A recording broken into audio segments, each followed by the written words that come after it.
In the beginning, there was.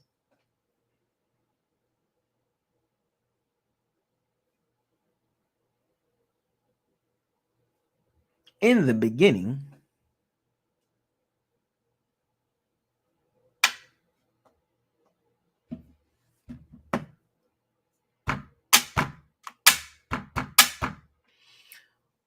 what's going on, everybody?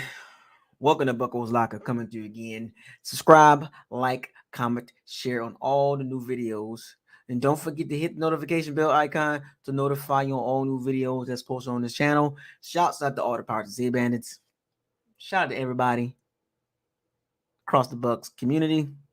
Keep supporting the team, big or small. If you want to donate, all donations are welcome, big or small. The donation links are in the description box. Well. Look what we have here. Interesting.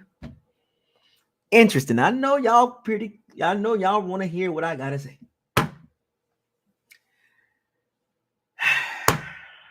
First of all, let me give me some shout outs in the chat room. We got the chat room jumping already. So let me give some shout outs. Buck Skull Gang in the house.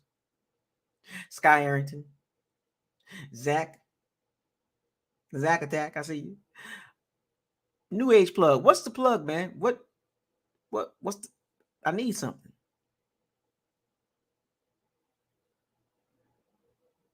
I need some smell good. What you got the plug on, man? What do you have connections to that I can get? Usefulness, right? Resources. What's going on here? I need to know. You calling yourself New Age Plug. I'm just trying to figure out what's the plug, though. You know. Hosea Cooper. I got that right. You knew? Hosea?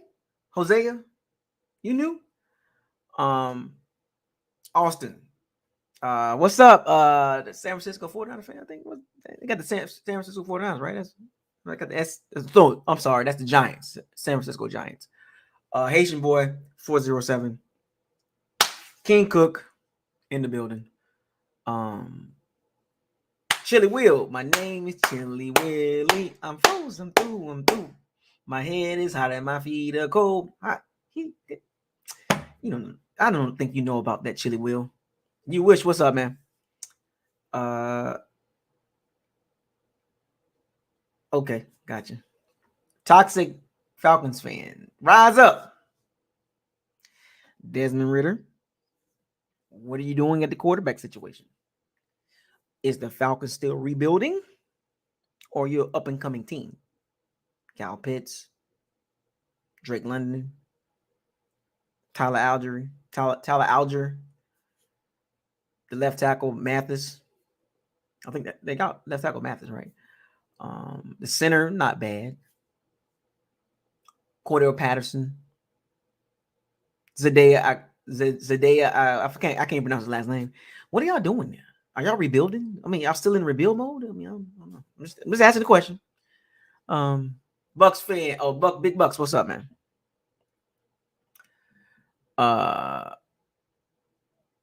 Yeah. I thought you ain't been here in a while. Like, wait a minute. I don't remember the name. It's been a while. You gotta keep up with it. Like, yeah. What's the deal, man? Yeah. So I'm pretty sure everybody's ready to talk. I might open up the locker room today. It all depends on you guys. It open the locker room. It don't depend on me tonight. It's going to depend on, are you going to show some love tonight? That's on you. But I will not open the locker room tonight if I don't get no love. And if you don't know what that means, Google it. Captain Planet, he's a hero. Gonna take pollution down to zero. It's not me, man. Look, I'm been busy. Off season, baby. You know what I'm saying? Oh, okay, you're a 90s baby. So you know I used to wake up in the morning. I used to watch that before I go to school. So you got what it was. I need to find me that shirt. My name is Chili Willie. I gotta find that shirt.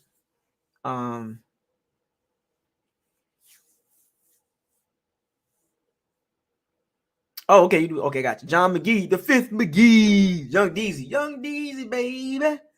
Carlos, what's the deal, man? Where you been at, Carlos? You been hiding, man. They King Cook, they don't know what it means. It is what it is. It ain't. I'm not opening the locker room tonight if they ain't showing no love. They're not happening tonight. You ain't finna have me on here 3 hours randomly. It's going. I'm gonna be done. Don't worry. I ain't gonna be here all night. Hey, I'll stay longer if y'all show love. I mean, but I ain't not in the off season. Not in the off season. I ain't doing that no more. Too long. 2 weeks. 2 weeks. What movie was that? 2 weeks. 2 weeks. Check that lady. Who's that lady? But yeah, Hosea Cooper started it out already. You're trying to keep me in here. You're trying to keep me in the locker room, man. You're trying to. This is what I mean by show love. The more love you show, the longer I'm gonna stay. In the off season, that's how it works. The more love you show, the longer I stay. The less love you show, the quicker I get off. So sometimes, if I don't get no love in 10 minutes, I'm out. I'm gonna get what I got to say. 10 minutes later, I'm studying. I got things to do in the off season. You know what I'm saying? But it's how it works. Cash apps and super chats. That's what's gonna keep me here in the locker room and also open up the locker room too in the off season. Yeah. So okay, we got some 90s babies up in here. Total Recall. See my fans. See the Pirates and Sea Bandits. Y'all see we have conversations about a lot of stuff.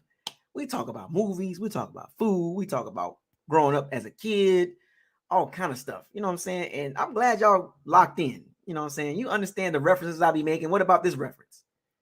Do you understand this reference? You know, my thing, I love wearing t-shirts. So do you understand this reference? Do you know what this means? And what does it do? Hosea Cooper. This is going to be a tough year. I already tempered my expectations.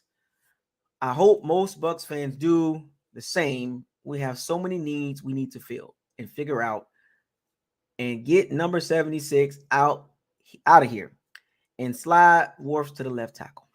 We'll get to that. We will get to that. Shout out to Hosea Cooper with the $10 super chat. I'm gonna be here. I'm gonna be here a little longer. I'm going to be in the locker room a little bit longer, and the locker room will be open.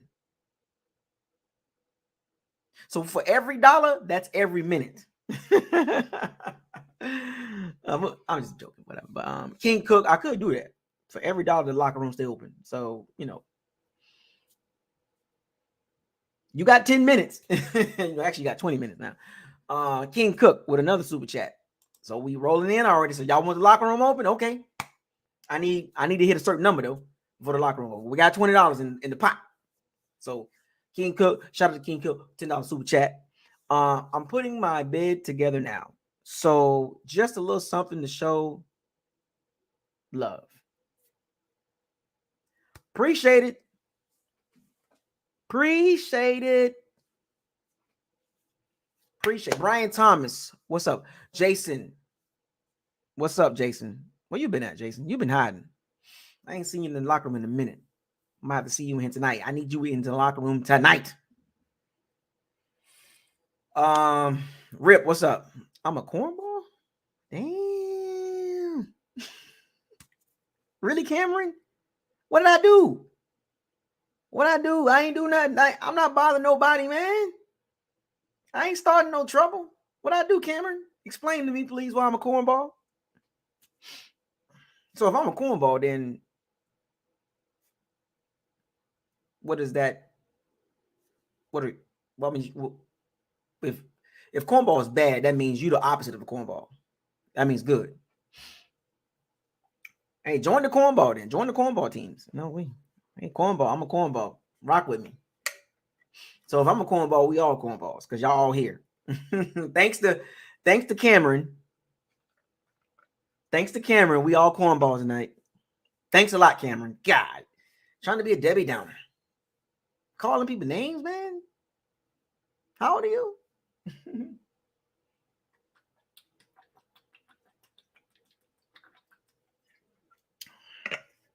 Come on, Cameron, do better, man. I know you old. I know you older than that. Tony Lee, what's up? What's the business? So I know y'all heard. Let's get down to business. I know y'all heard the news today.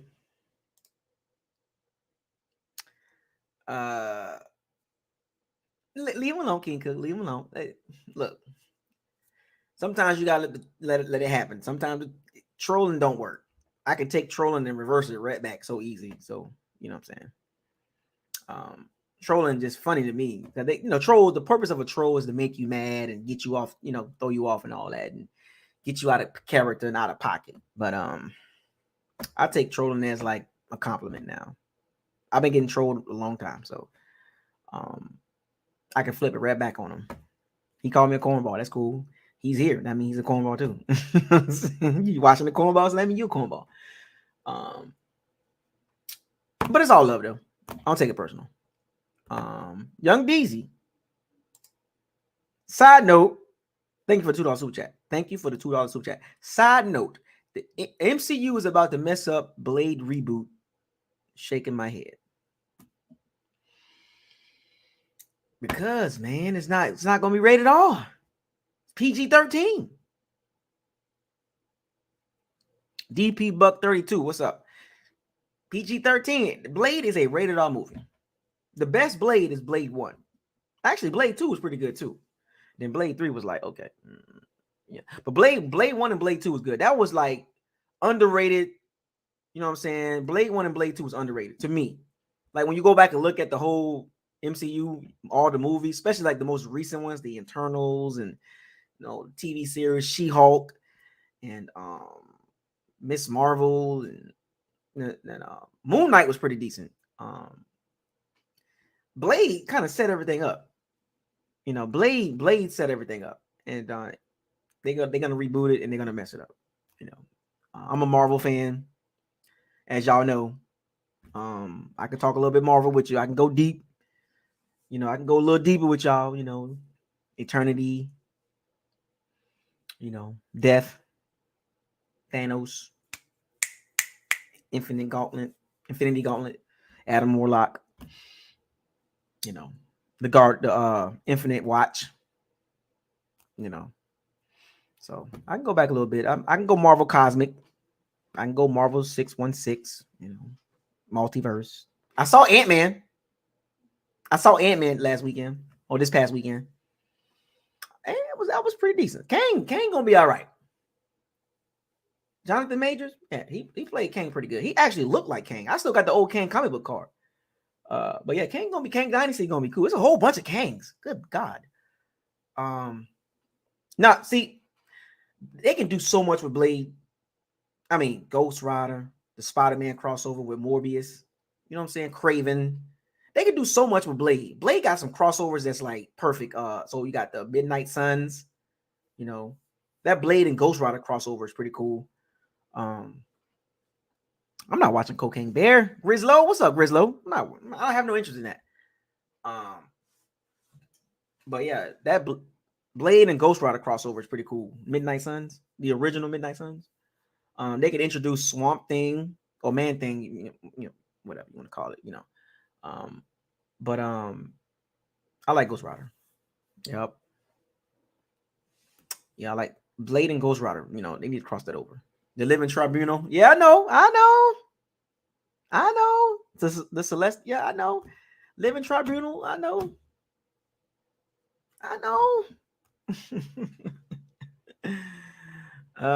They don't know about Living Tribunal. Tony Lee. Shout out to Tony. You know about Living Tribunal, man. Them dudes. The Planet. Iago. If you want to call it Iago. Yeah. So I'm looking forward to Adam Warlock. Yeah, I am. I'm looking forward to Adam Warlock.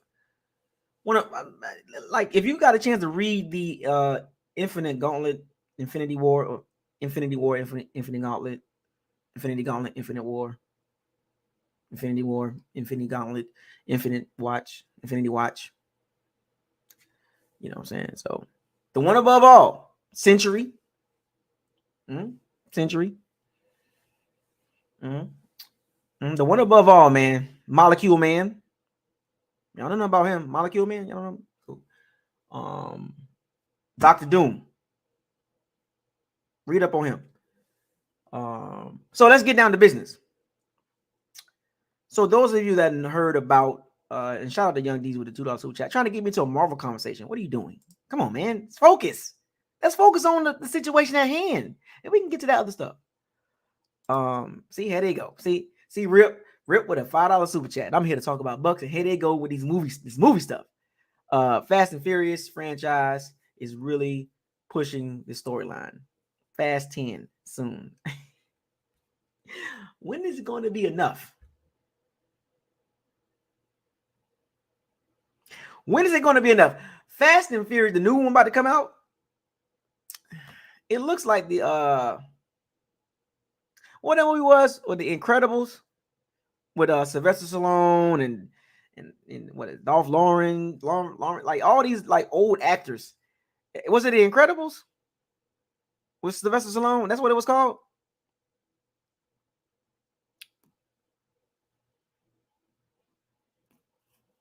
What you talking about? Avengers West Coast, or the original Avengers? Because you had Avengers. Now there's another Avengers, the Avengers West Coast. What was it? Was it no Expendables? Expendables. That's what it was called. Expendables. Fast and Furious now is looking like the Expendables. Expendables. That's what it's looking like right now. Jason Statham, Vin Diesel, and John Cena. You got Jason Momoa now. It's like, come on, man. I don't want to watch the Expendables on steroids. That's what's Fast and Furious now is looking like the Expendables. Like, come on, man. Enough. Enough is enough. They tried to spin off with The Rock. It's like, yo, stop it. Stop it right now. Whoever's producing this Fast and Furious storyline, stop it. You're introducing characters like, yo, man, you killed my father, so now I'm going to make your family pay. I think we're not, exactly. I think we're not done. That's what everybody, every time you think the Fast and Furious done, the directors and the writers will be like, I think we're not. So when are you going to be done with Fast and Furious? I think we're not done. I think we're not. How many different storylines they going to create? What's the next one? It's about my son. My son grows up now. Now you got family. What's next? My son grows up and avenges my death. Fast and Furious avenge. Shout out to Rip with the $5 super chat. We got another $5 super chat. Oh, we rolling in tonight. Young DZ 2007. Another $5 super chat. Fast and Furious should have stopped after Paul Walker died.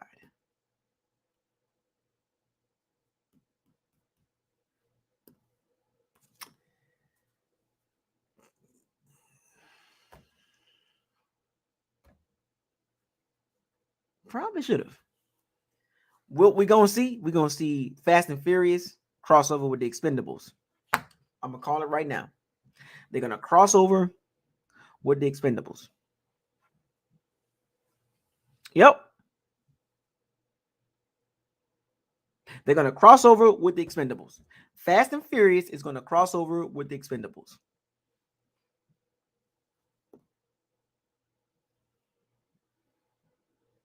Or they might cross over with Con Air. Fast and Furious and Con Air is going to cross over. Or Expendables. Watch. So let's get down to Bucs news.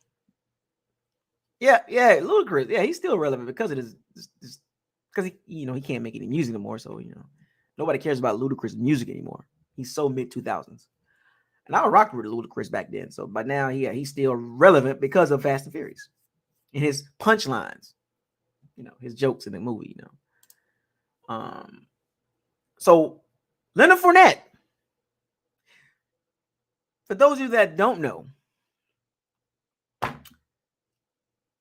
it was announced on social media, on a couple platforms, that the Bucs decided to release Leonard Fournette when free agency starts, March 15th. And we are basically 14 days away. Now, mind you, the Bucs were about $55 million over the cap, 55.7, whatever you want to call it, $56 million. Making that decision to cut Fournette is not a surprise. We talked about this.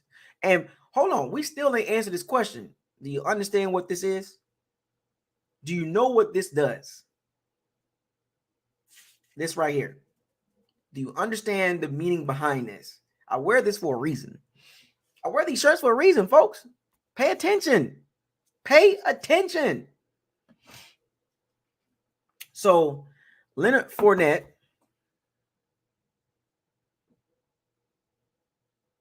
being released after 3 years with the team, it shouldn't come off as a surprise.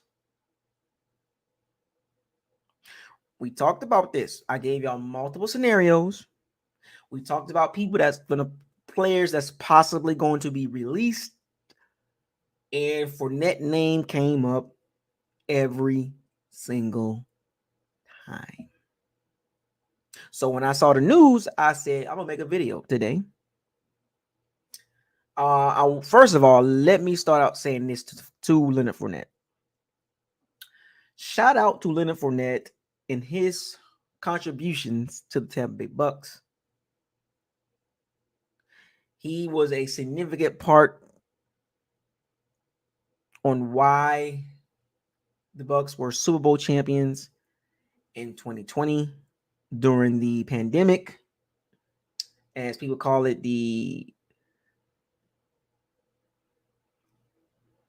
People don't really give credit for that Super Bowl. They try to downplay the Super Bowl. It was during pandemic and it was weird, and you guys got lucky, and you guys played 4 bad teams at the end, and you caught flame and fire, and playoff Lenny was born. Shout out to Leonard Fournette.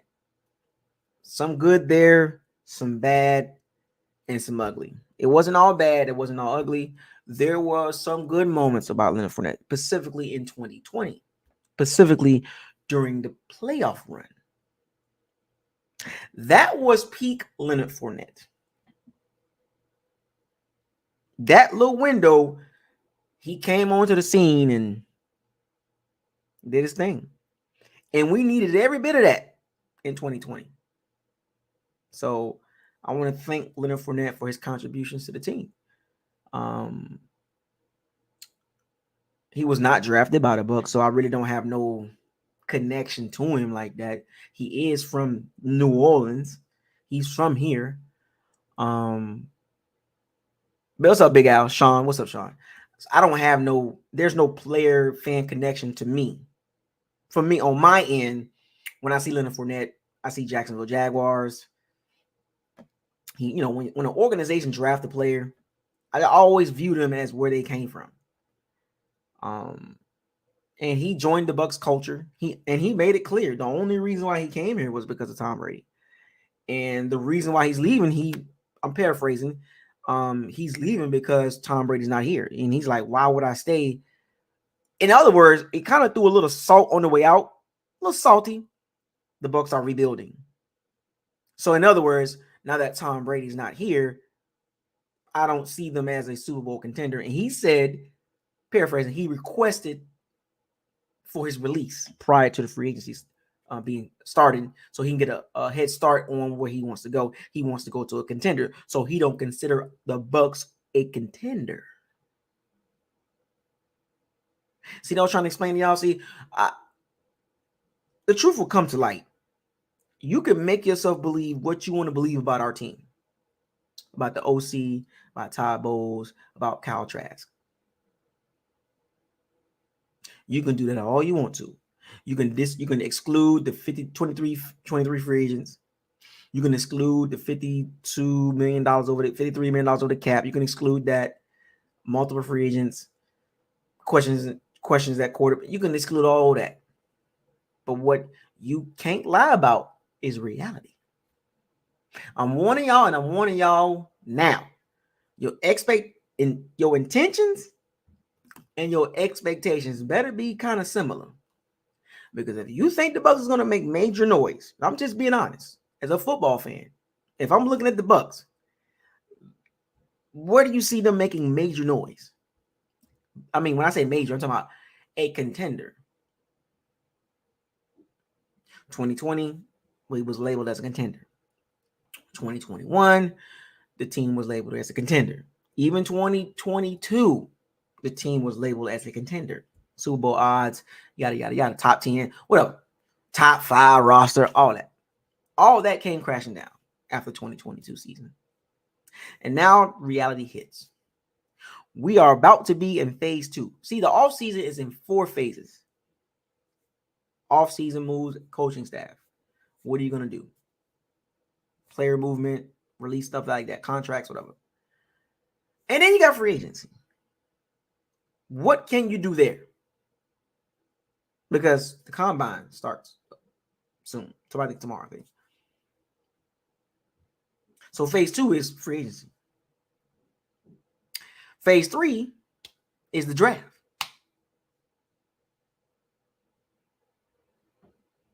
See, the combine is the prequel to the draft. And then phase 4, you got training camp and preseason. And then we have the regular season. So this is very important for the Bucs to win. What's up, Jay? To, I can say win, but do well in phase 2. See, phase 1, lukewarm. Mixed messages. You know, Dave Canales. You got rid of some people on the coaching staff. Tom Brady retired. So things is kind of in flux. Questions about Todd Bowles, Jason Light. What you gonna do with outside linebacker and free agency and Jamel Dean? So phase 1 was not good for the Bucs. Salary cap issues, $35 million cap hit. Questions at running back, and I told y'all.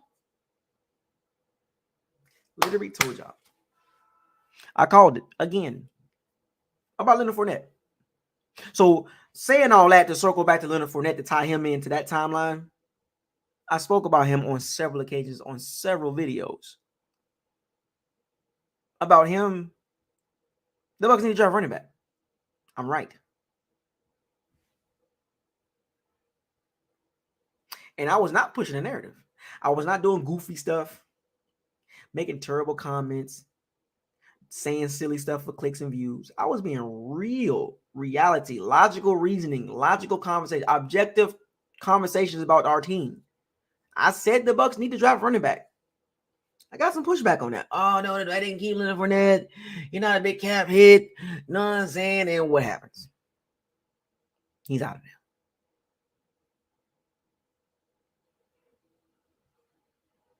Do your dance.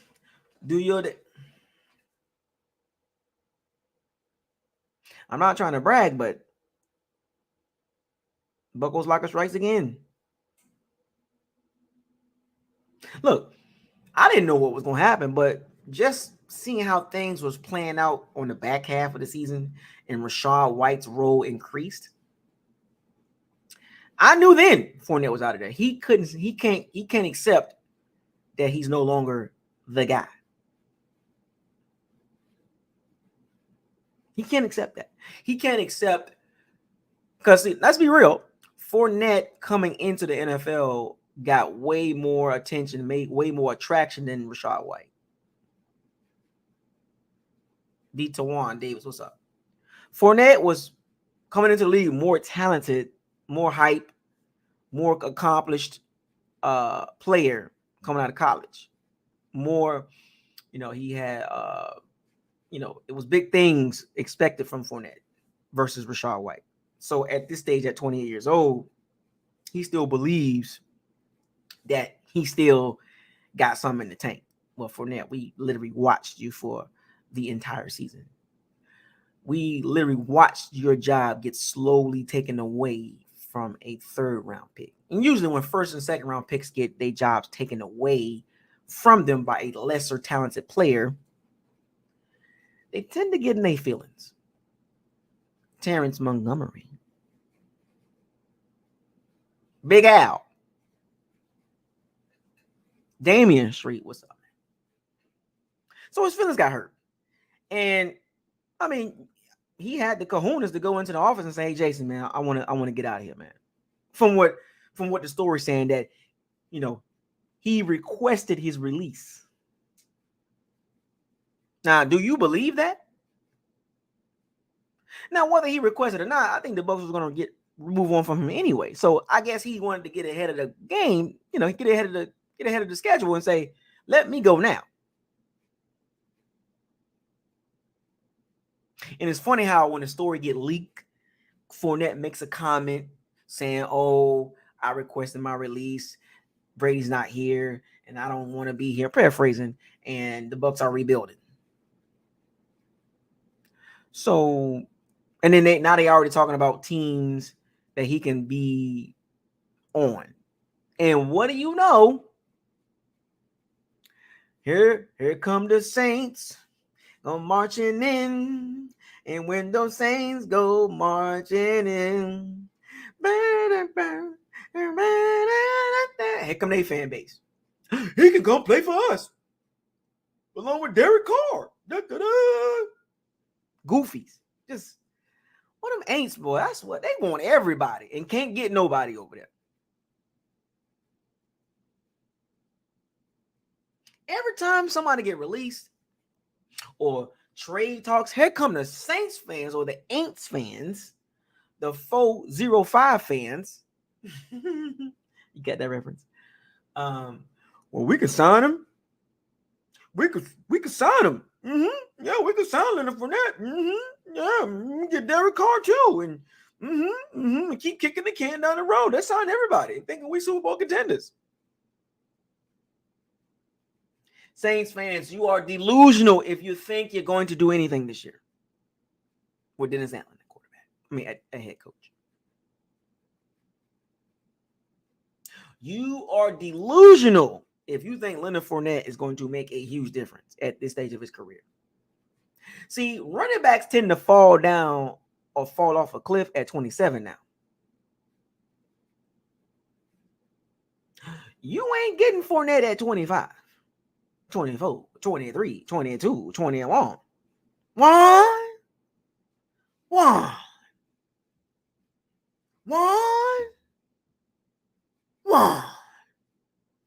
I'm just following procedures. 1.5. 1. You're not getting him. He wants to go somewhere he can win. Now, if he goes back to the Saints, that's just Tyrann Mathieu, Jarvis Landry all over again. That's all that is. You only get him because he from here. Shout out to HaHa Davis. 1. I'm just following protocol. 1. But what you think? You getting Fournette at 21? He pretty much at the point he's at the brink of this will be his last really opportunity at a high level, because after that, at 29 and 30, you are a serviceable player. So if you do sign him, Mickey Loomis, Dennis Allen, it's just for insurance for Kamara might be gone for some games. But guess what? He's still Leonard Fournette. And did you watch him with us last year? Did you?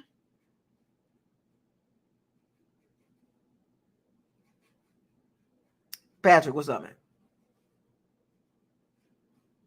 Did you think? What you think you get with Fournette next year? Or this year? What are you going to? Did you watch Fournette last year? The boy can't see a hole. He can't see a hole if he was throwing a rock in an ocean. If the hole was the ocean, and he had a rock, he still couldn't hit it. That boy can't read he can't read the A gap, the 2, the 3. Oh, matter of fact, let's go by numbers. The 1, the 2, the 3, the 4, the 5. He can't read. No, he not a zone running back. I don't even know if he's a power running back right now.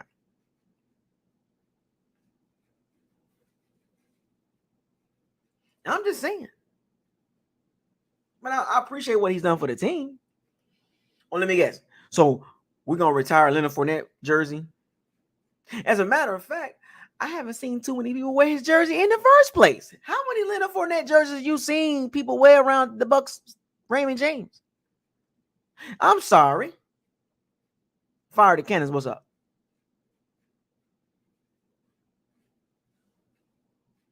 If you can read one page from a Harry Potter book, I'll donate $500,000 to any charity. Now I know where I got that from. If you can read one page out of a Harry Potter book, I'll donate $500,000 to any charity. Ice challenge.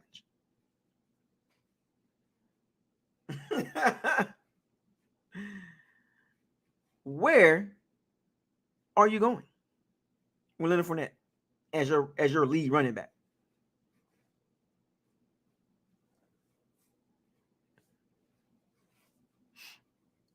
He is basically a third down running back that's not really a third down running back. The Bucs done turned that man into a third down power back running back. A wannabe third. That dude don't get no yak when he catches the ball out of the backfield. He can't see the hole. They can literally draw a hole and tell him, point at it. He still wouldn't hit it. They can take a big piece of paper out, a green screen, and cut a hole in the green screen and tell him to walk through it. He still couldn't walk through it. But how many of you guys seen Leonard Fournette jerseys walking around Raymond James Stadium during the games? I got to question some of you Bucs fans. I told y'all I wasn't buying the jersey. I told y'all that. Not doing it. But he's a Super Bowl champion. Should he go in the Ring of Honor? Your Honor.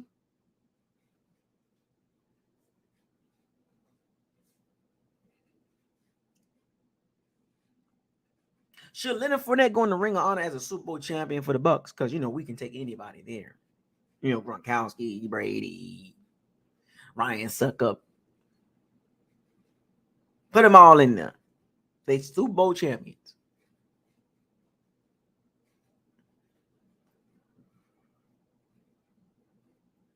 I'll just keep it to 100. I ain't seen no Leonard Fournette jerseys. But y'all was talking major hella noise about him. Like he really liked that, and you ain't got his jersey. Oh, my. Okay, Cameron, you good. I done moved on from that, man. You good. I didn't take it personal. But I appreciate the super chat.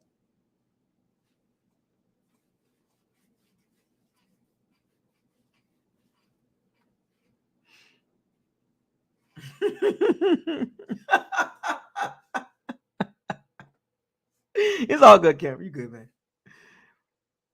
But I'm just trying to figure out where was the Leonard Fournette jerseys. If y'all so much was Leonard Fournette this. Oompa, oompa, oompa dee dee. Leonard Fournette is no. He ain't even got his jersey. Because all you really see is Tom Brady.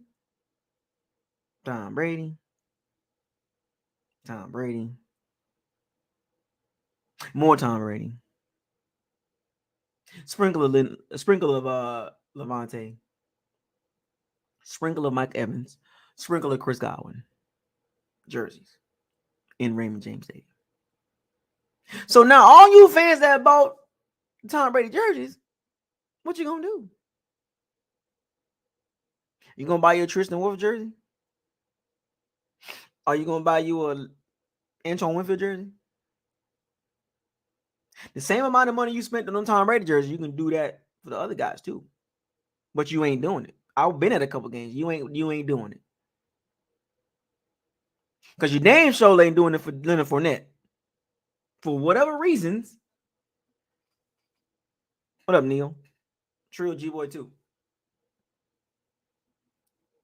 You sure ain't spending money on Leonard Fournette jerseys.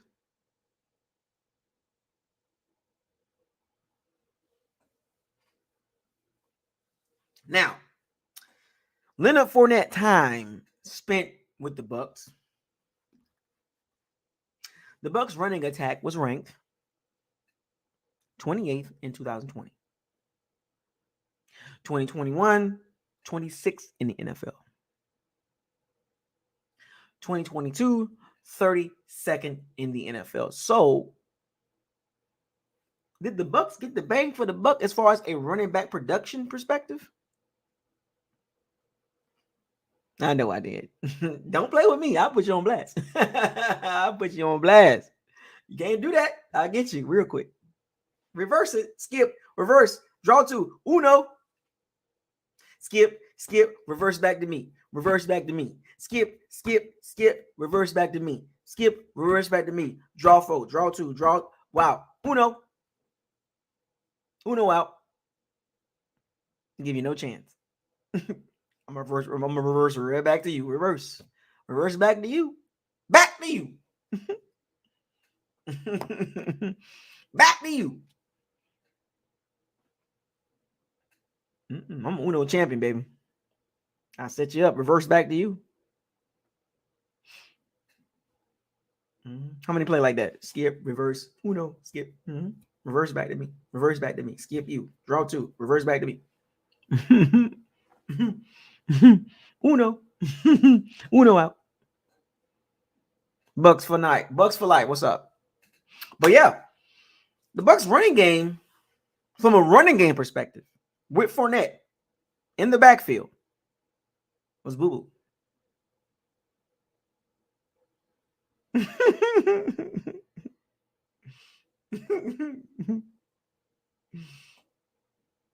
The Bucs running game, even with Fournette, was boo-boo. I'm not talking about the team accomplishments. I'm talking about player, position accomplishment. The Bucs running game, remember that Leonard Fournette in the backfield, 28th, 26th, 32nd. That's bad. See, I never capped for Leonard Fournette. I never capped for him. I didn't need to.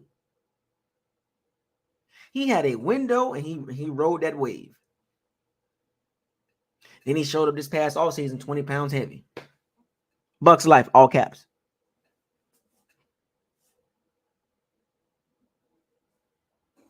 So, with Fournette being released, that gives you a telltale sign what the Bucs don't do in the draft. Wah. Wah. Wah. First round pick might be a running back because he's in the first round, number one.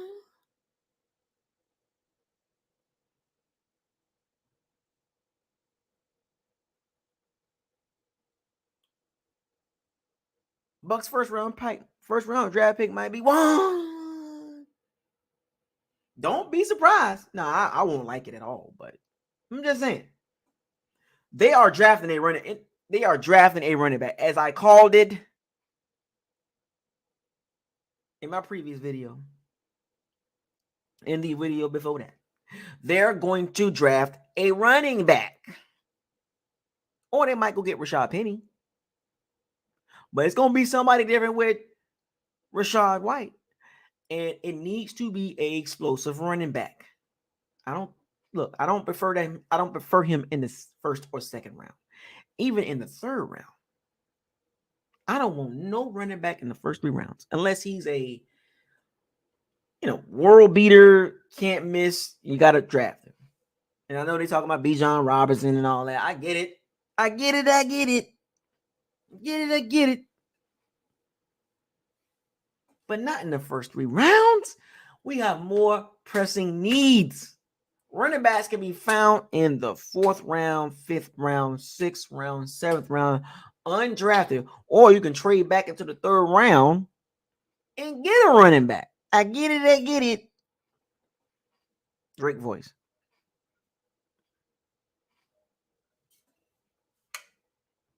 And don't hey, look.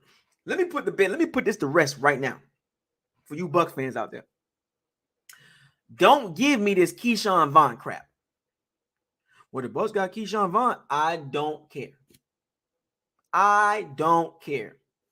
Aaron Yeager, before your death, any last words?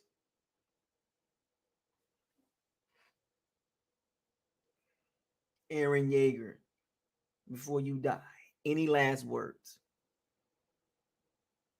Mika-san, it's time. That's what she said. That's what she said. I didn't say that.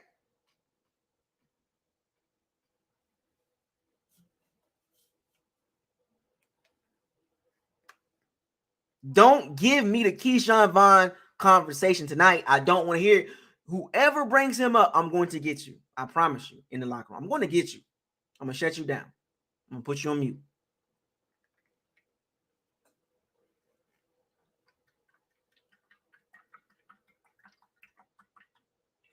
Somebody caught the reference. Shout out to Ashura. See, I wait this for a reason, folks. Keep up.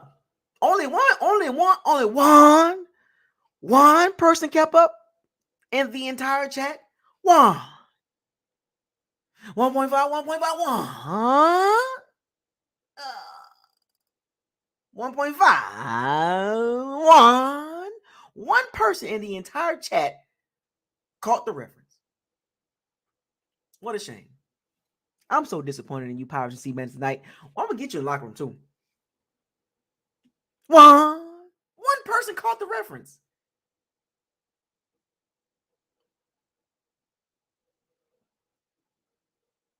So you know what? We are the same. We are the same. We are the same. But until then, I will keep moving forward until another reference. I know you lost because you don't get it. Uncle Toasty 215 Brian Thomas. What's up, Brian Thomas? But yeah, I don't want to see a running back. Edwin Escobar, what's up? I don't want to see a running back in the first 2 rounds. I don't want to see that. So don't give me this Keyshawn Vaughn crap, because if Keyshawn Vaughn was anything other than a special teams gunner on kickoff and punt return, whatever you want to call it, he would have been producing year number 1. Do you realize how many running backs have been drafted since he's been drafted? So let's take from where he was picked at, every running back after him, whether it's 4th, 5th round, 6th round, 7th round, or the next year's draft class, 1st round, 2nd round, 3rd, or this past season, 1st round running backs, all the way to the 7th round. Look how many running backs have been drafted since Keyshawn Vaughn. Look how many running backs have been productive after Keyshawn Vaughn was drafted. Not before, after. Jason Light pick, by the way, a major reach. And I went over that last video. Keyshawn Vaughn was a major reach. He was a negative, like 60 or 70, on the metrics, as far as like player, his draft position. That man should have been drafted in the 5th round, not the 3rd. See, I wouldn't have an issue if he was a 5th round pick like Raymond Calais, or if he was a Peyton Barber type, undrafted. I wouldn't have an issue. He was a 3rd round pick, and 3rd round picks are starters.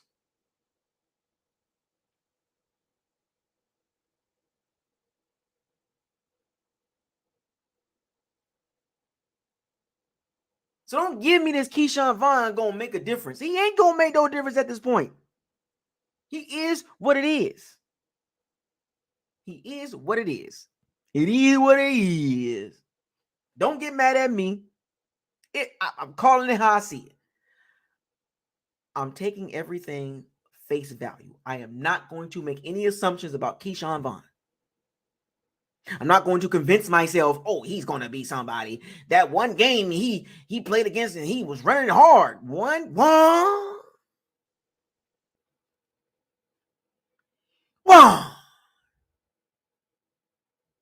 game. One. That's what we're talking about. One game. He showed something. That young man was overdrafted. Y'all know it. You ain't got his jersey. Why don't I see Keyshawn Vaughn jerseys running around Raymond James Stadium if y'all like him so much?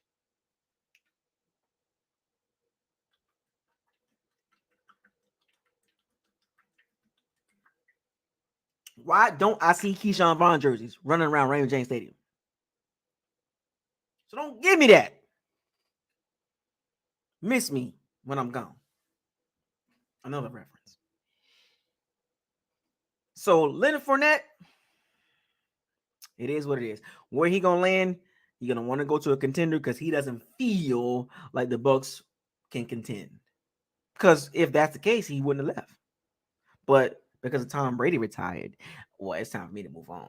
Oh, so you just gonna do that to us? Like you just gonna use us up like we some toilet paper? Anthony. I can't pronounce that last name. I don't want to mess it up. So I'm just gonna call you Anthony. Are you related to Ant-Man? But yeah.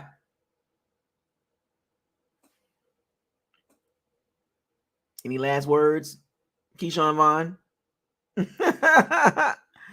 I'm just saying. But I just sometimes when look, whatever Fournette says, right?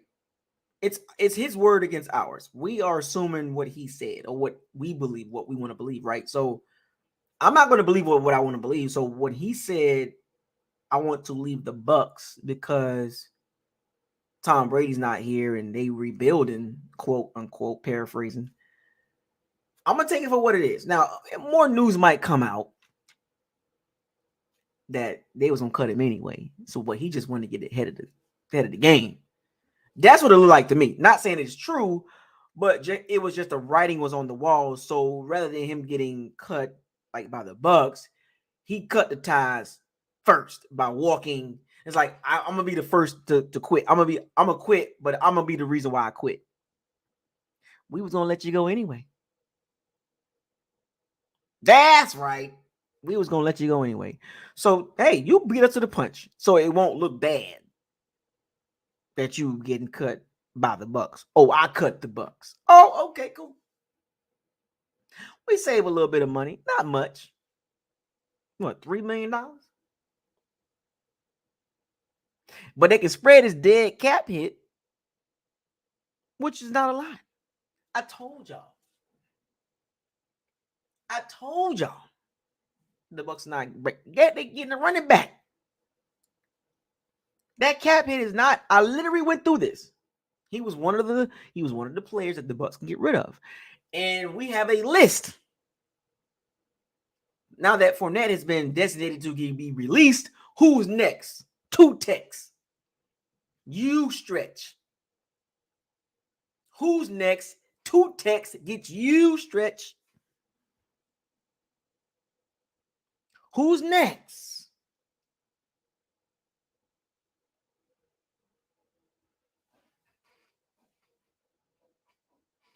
Who's next? As I transition to the next part of the conversation, who's next? In 6 minutes, the locker room will be open at the 1 hour mark. So y'all get ready. Who's next? Two techs get you stretch. Y'all didn't catch the reference? Bars. Store stop stew. Brent O'Neal. Yeah, all night. We got all night. The locker room, hey, y'all show some love. I think I'm about me an hourglass. I'm saying, I'm gonna flip it upside down. When that thing hit to the bottom, I'm out. If I don't get no love by the time that sand, all this sand gone, I'm flipping it over and I'm shutting it down. That's what I'm gonna do. We got all night. It's like I'm like a car. I need gas. I need fuel to run. But Mr. Smitty, what's up, man? Who's next?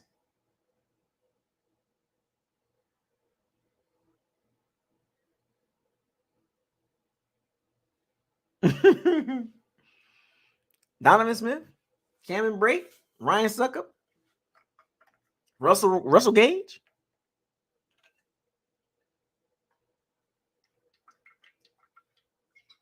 Somebody got to get cut. And to be honest with you, it need to be a big one, like a big one. The big one. Which one you want? The big one. What references? What did I reference? What was that movie? The big one. Big one. I can't pronounce that name. RZ Riz TY J May. Who's what? Brait? Scotty Too Hottie? Scotty Too Hottie. Julio.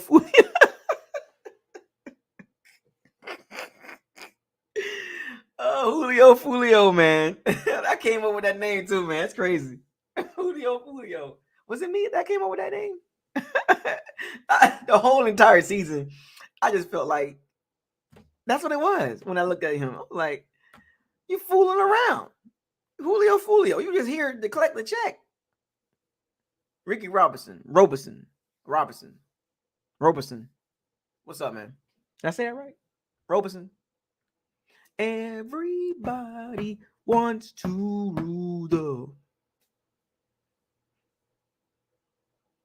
Julio was collecting the check. Somebody got to get cut next, and we need the big one. It needs to be a chunk. James Rude, what's up, man?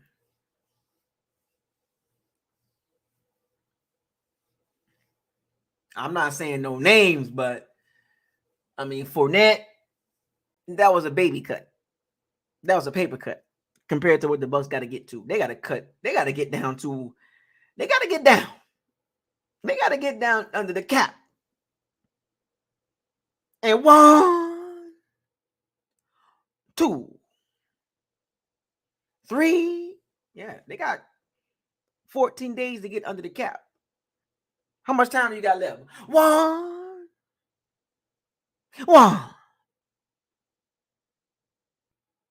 I'm just following procedures. The Bucs got to get under the cap. They got to cut some players. 1.1.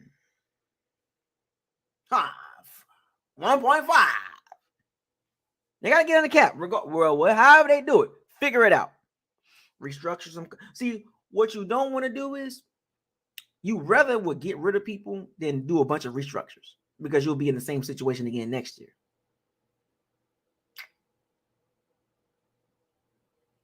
Hakeem Miss.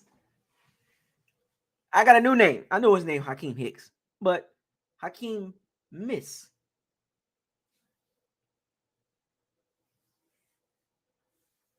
There's a couple of guys out there that the Bucs can get, all right, you out of here. Matter of fact, as I open the locker room up, I'm going to pull up the salary cap. And we're going to look at some numbers. Possible cut candidates. We're going to go over this again. 1 minute. 1. I'm going to put the link in the chat. And we're going to do this 1 more time. Matt, what's up, Matt? How you doing, Matt? Long time no talk, man. Is he? It was a 1-year contract. He gone anyway. You know what I'm saying? Everybody wants to rule the world.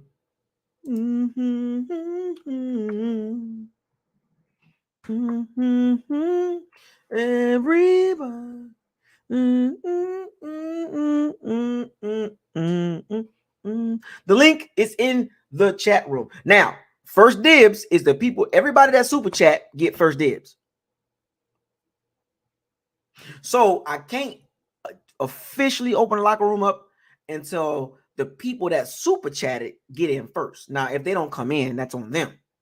But the first people that can enter the locker room is the people that show love. Now, if you didn't show love, you gotta wait. That's how it's gonna work tonight. We got privileges tonight. You show love, hop to the front of the line. You win. VIP early. The drinks are 2 for $1. So the link is in the chat room. So for all of you that super chatted, feel free to jump in. If you didn't super chat, there's some room, but you gotta wait a little bit. You know what I'm saying? Don't be jumping in and you ain't show no love. Because you're gonna be sitting right there in the waiting room chilling until I make sure the people that show some love tonight get in first. And then we'll get to everybody else. But I want to give them their shine. I want to give their take a chance to, get their point of views off on the situation. Wah. I like that. Haha Davis funny. Guard. You wish with a $2 super chat. Get me in, fam. The link is in the chat room. What you want me to do? Post send it again? What you want me to do? Everybody wants to root up.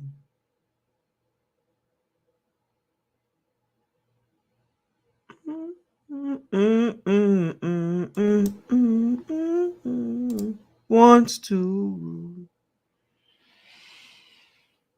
I've been watching him a long time. Yeah, I've watched him before when he first started, way back. He's just finally getting his due,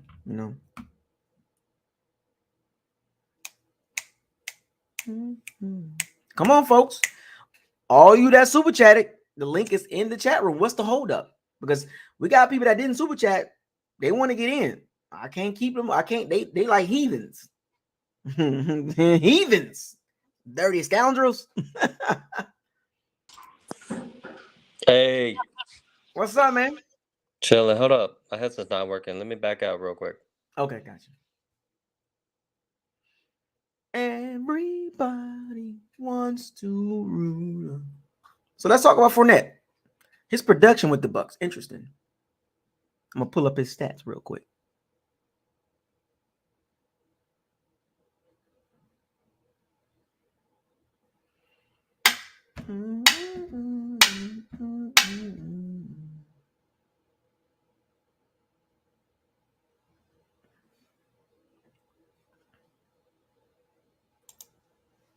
All right. Good. Yeah. What's up, man? Oh, we Cutthroat, we got action. I think we're not done. Cutthroat. I think we're not done. That's kind of cool, man. I mean, it kind of sucks for the players. They got families, they got to make money, but everybody knows the NFL is not for long. Not for long. 3 years, baby. 3 years. Tree. I was watching an old video with Travis, like a video from 6 years ago. Oh. He was pissed. He was pissed about one of the games. He was calling out Noah Spence and everybody. Oh man, he was heated. I don't know if you remember that video. It's like one of the most watched videos. But dude was like just heated. He was walking around in the room pasting and just mad and yelling at camera. Oh yeah, he had his moments, man. He had the moments. You go back and look at it from the beginning, like, dang. He was at it. Yeah, so it's for that situation, man. Like, what's the what's the what's your take on that, man? Like seriously, like what's your thoughts on that? To Surprise? be honest with you, no, I'm not surprised with the production with White, and I think everybody called that as soon as we drafted White. He's already. I think White's already doing enough what he does. It's just we save money, but we only saved 3 million. Only We 3 million. couldn't we couldn't kick some of that money down for like next year, whenever Well, we did the negotiations. remember it was a 3 year, $21 million contract, and it was like We 11 million guaranteed. And so he got some guaranteed money, but the rest of the money that the dead cap hit can be spread out with over the years. They'll take that. I think it's like $2 or $3 million left. They'll just spread that out. So it's not like it's affecting the cap. His little because they splitting it up. You know what I'm saying? Multiple years, void years, what you call it. So it's not like bad as you think it is. You know what I'm saying? Yeah. But he got his money up front. I mean, he got a pretty good bit of that $11 million. You know what I'm saying? I think it was a good business move, but I mean, everybody loved Lenny, you know. Well, if that's the case, then Anyway, what was the jerseys? oh, well, you got to remember. So the first year was 28, right? And then the second year was 7. So I don't know if everybody bought into like buying the new jerseys. No, they just didn't want to. Period. They didn't want to buy it, man. Come on, let's be real. Period. Like keep 100 now, man. Like I ain't it never doesn't really matter. seen this jersey on the website either. It doesn't matter. Like if you like the player, you're gonna buy the jersey.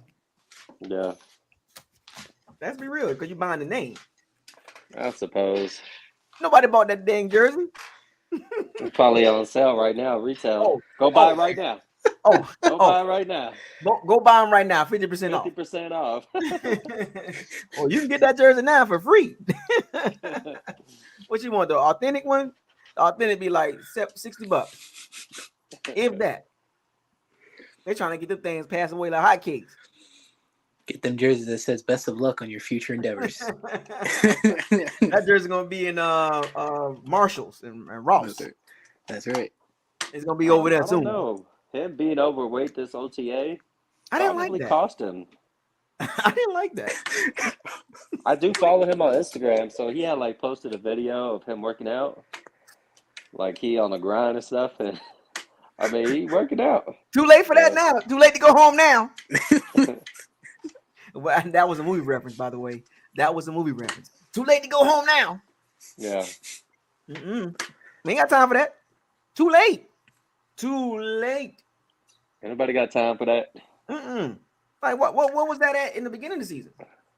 Yeah. Or going into the season in training camp or in the off season?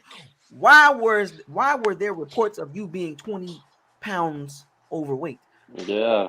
You seen the photos, the photoshops, like what the hell? Yeah. Say it ain't true. They didn't come to play. Hey, he was a meme. He was a meme. Say it ain't so. Yeah.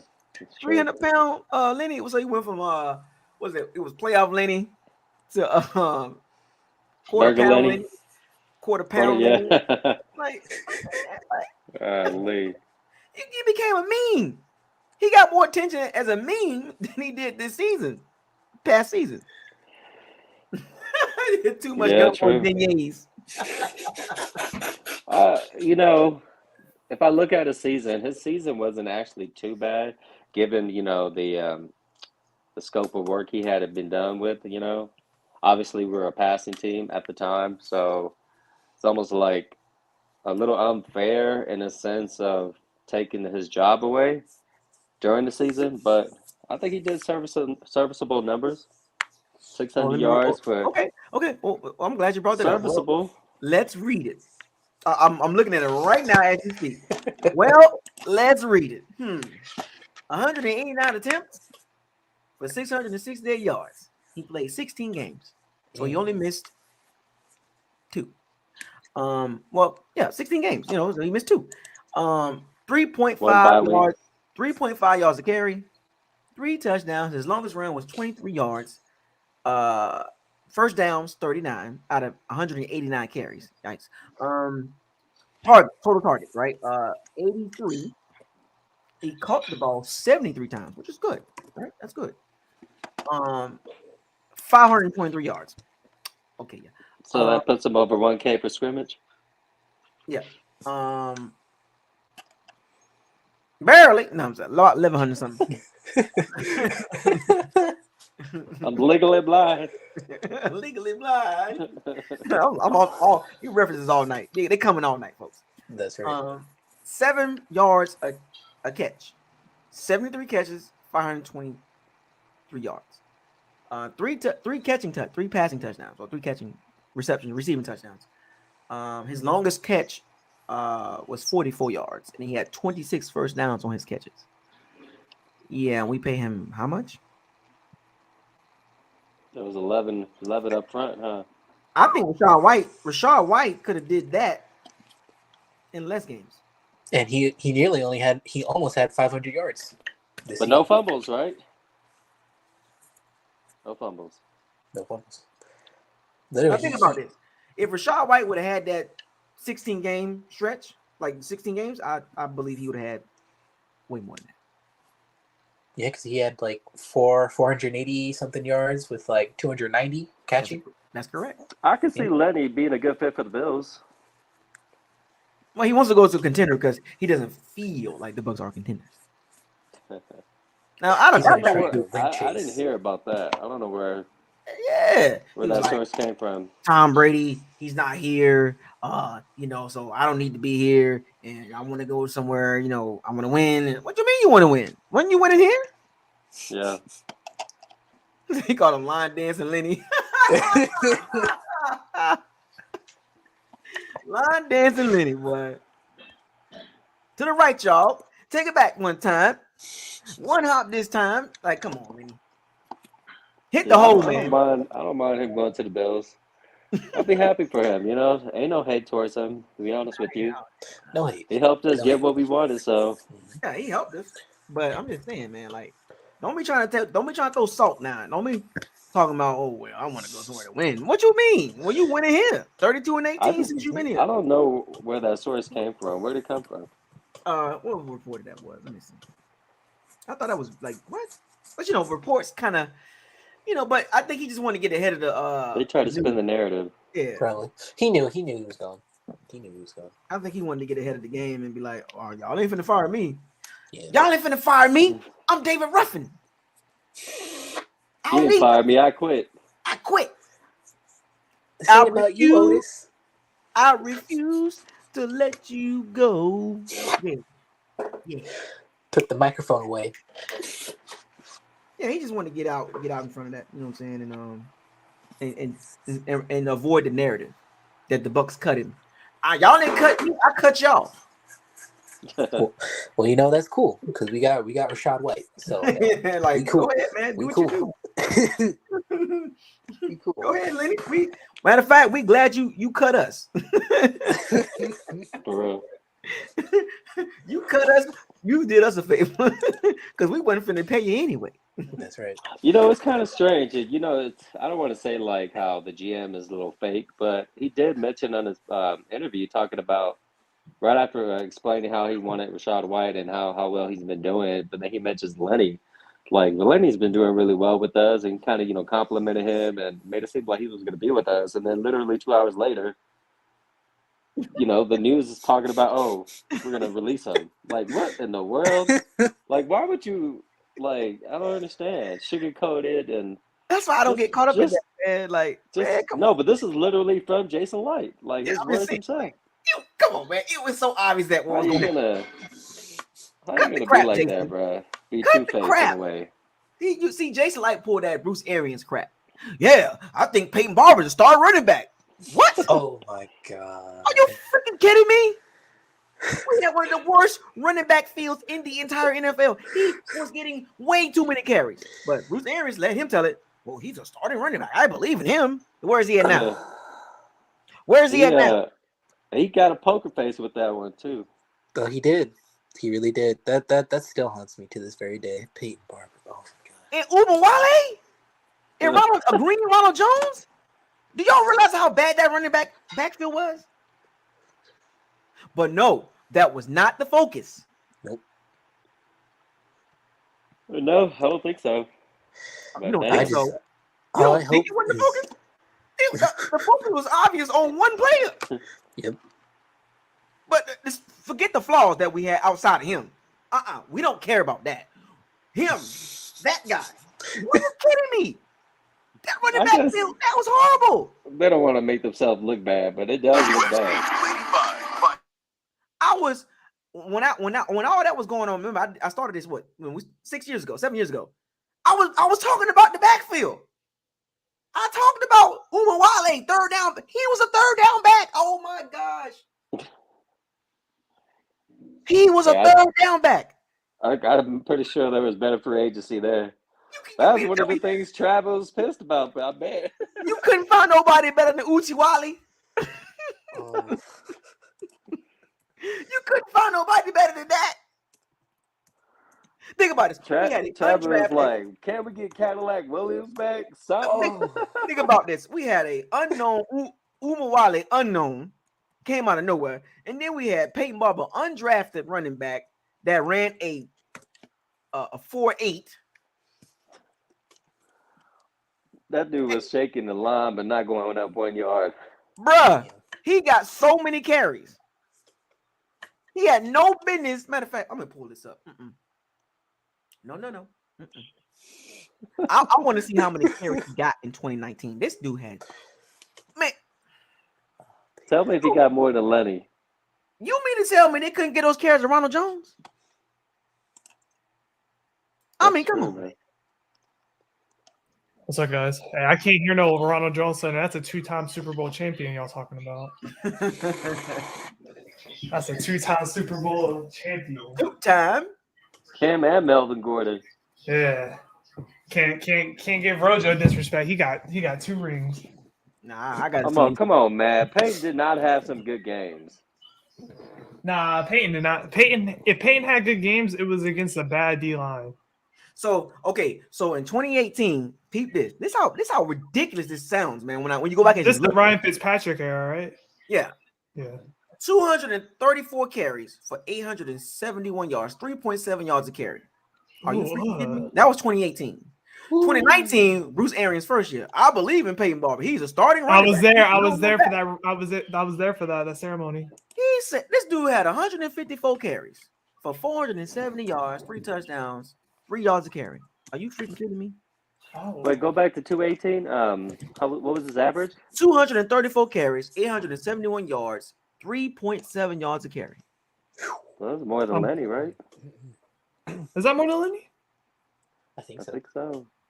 But he doubled the carries though. That's my point. He double carries. Yep.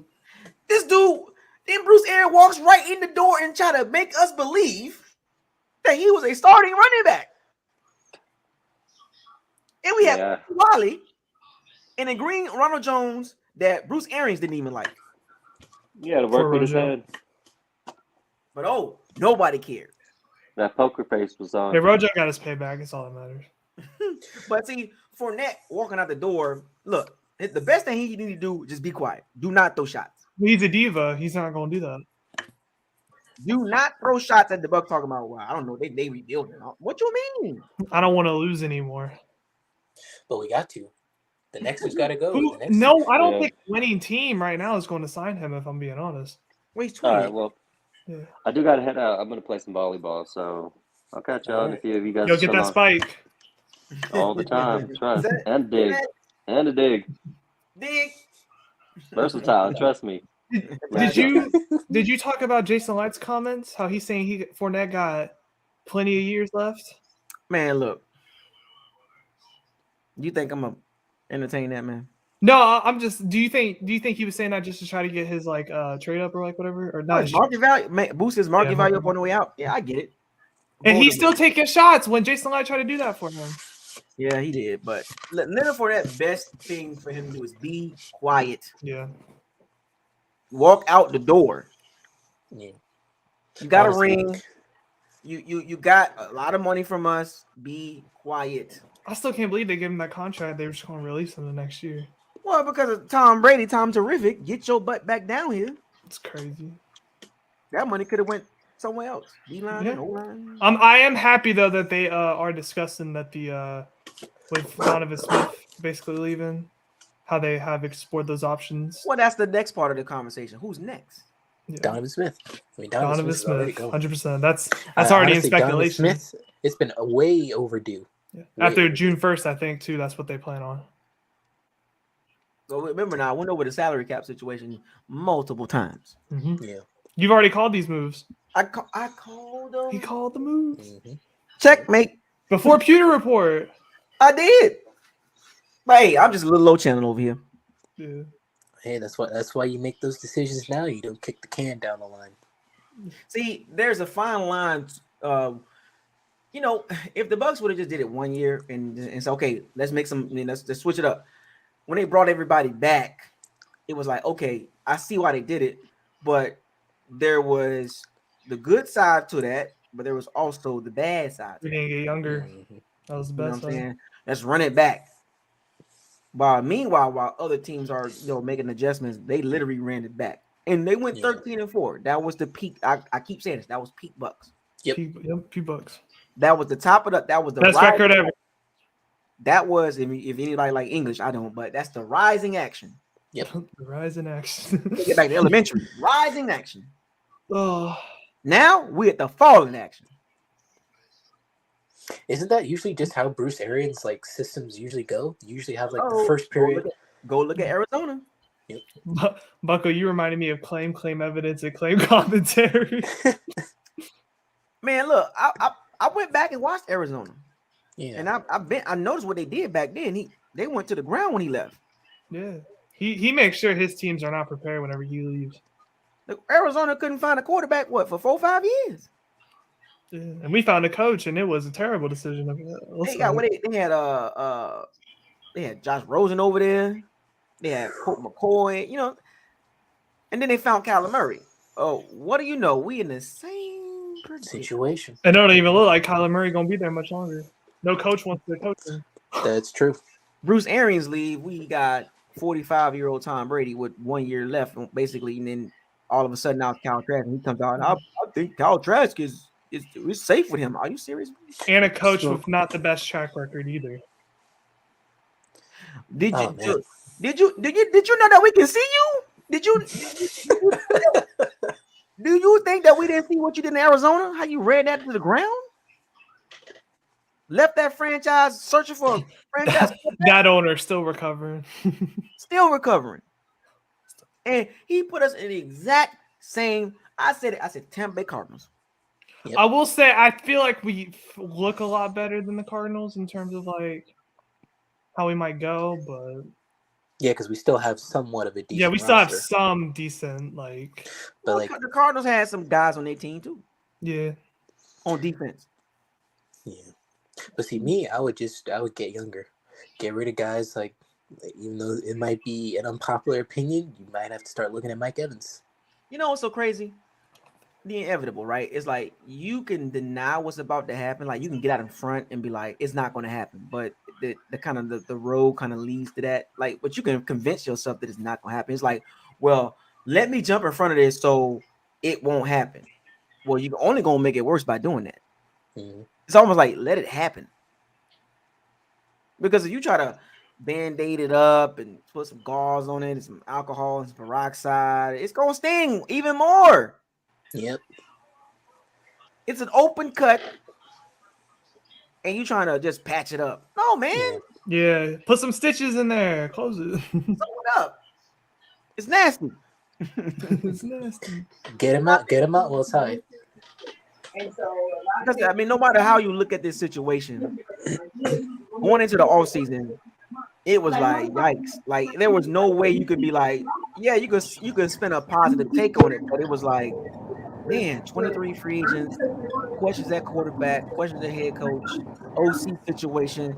They got too many question marks. Where are you going with this? Yeah. They Rebuild. ain't gonna talk about, oh, we're now rebuilding, reloading. Reloading with what? It does leave me to one question that I had. At the start of the season, everyone was talking about where Deshaun Watson was going. To me, it feels like if everything didn't go the way it was supposed to go, I feel like Deshaun Watson would have been with us. I feel like Deshaun Watson would have been a Buccaneer. I honestly feel that way. We would have been even more screwed with our cap if we would have signed him. I honestly feel like he would have been. Because, like, Brady was already gone at that point. He comes back out of retirement to play one last season for what? For what? So, like, Brady proved nothing his last year. He proved absolutely nothing. So it's like not only did he come back, he screwed us out of like a potential future. Like we wouldn't even have to worry about a quarterback situation if we had Deshaun Watson. Like regardless of like the issues off the field with him. Nah, Brady just wanted us to have Caleb Williams. That's why you don't see. How often do you see this happen to teams? Like, let's think about this. Let's go back. Let's go back about 10 years. Let's look at the Bucs situation. 2013. How often have you seen this scenario play out? Saints did it with Drew Brees. They held on him 2 years too long. Yeah. And look at them. Yeah, they should have got rid of him after 2018. Yes. He was done. He was done in like 2019, like 2020, whatever. Yeah, he might put up some numbers, but he was done. He was never going to get you over that hump. The window passed up. Now who up? Matt Ryan. You know what I'm saying? That's another one. He should have been retired. But the Falcons held on him way too long. Aaron Rodgers with Green Bay. Let's look on Aaron Rodgers, that's another one. That should have been a dynasty, and they only got one. Man, so it's a dangerous game to play. All those eras should have been a dynasty, to be honest with you. It's a dangerous game to play when it don't work out. When you don't win, it looks bad. Yeah. So if you look at 2022, 8-9 regular season record, that's horrible. Well, according to our expectations, with the Bucs, it's like, oh well, we're gonna get 12. 12. Yeah, we should have had over 10 wins, like no problem. That's what the whole goal was. So finishing under 500, it's like, yo, man, that was disgusting. And we lucky that the South sucked. Yeah, we're lucky. It made it look even like it's like taking It's like taking the nastiest dressing and putting on a salad. Like, well, it still tastes good. What? It tastes good. Are you serious? Hello? Hey, we hear you. Yo. Can you hear me? Yeah. Oh, yeah. Oh, how's it going, Bucko, man? First time with the group, man. Oh, it's welcome. A pleasure and an honor. It's a pleasure and honor, brother. Been watching you for a while now, man. I respect everything you do, bro. You bring the real all the time. And I believe we just need to blow this whole team up, man, and start all over again. Get some young players. And, we got to make some moves, man. The superstar, what's his name? Number 12 is gone. Hollywood is gone now, man.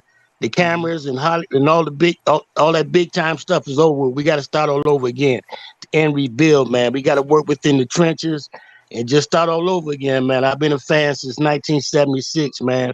I'm an old Tampa head, 59 years old. I seen the worst of the worst, and from Tampa, West Tampa, Port Tampa, Robinson High School, Tampa Bay Tech, Plant, all that, man. So I'm a Buck fan. Yeah, I've been everywhere, man. I'm an OG to this, man. So every time I listen to you, man, I've been on many other podcasts, man. I always had mad respect for you, dude. Buckle, you be on, man. You need to be part of the staff for the Buccaneers, man, because you be on point. I mean, far as hashtags you be putting out, man. Yo, dude, you on point, man. I got mad respect for you, man. And like I said, it's my first time on here with you guys. Respect to the other panelists, man. I'm just sitting back enjoying what you're talking about, dude. You real. You one of the real ones, bro. You one of the real ones, Bucko. I appreciate that. I do have a question for you. I want to go go ahead, back bro. to what you said earlier. When you said they need to blow it all up and get younger. Well, they are younger in some positions. They are younger. They mean Tryon, Logan Hall, Tristan Wirfs, Antoine Whitfield Jr., Carlton Davis is still fairly young. Rashad White, Cade Otton, Robert Hainsley, Luke Gedeke. they still got some young pieces there, man. You know. Yeah, as far as I mean by getting younger, I mean, remember, everybody's trying to get these retread quarterbacks. I just think we need to groom what we got. If we can find, of course, we're gonna need a veteran in there, a veteran somewhere. And everybody talking about Lamar Jackson.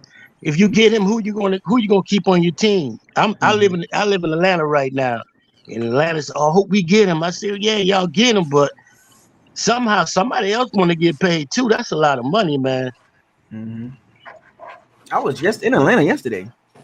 Oh, you was in my town, in my city. Oh man, matter of fact, I was in Tampa the same day you was in Tampa to the Cincinnati game. It was cold as hell that night, and that, woo, you know how that's not Florida temperature. Florida temperature. It was cold. So Man. it was cold, man. But I got a at halftime. I was like, I gotta go. When I get to the airport, it's 20-17 Bengals. I'm like, what the freak is going on? Because you left, you should have stayed the whole game.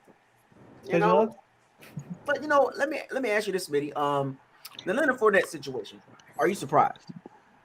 No, I'm not.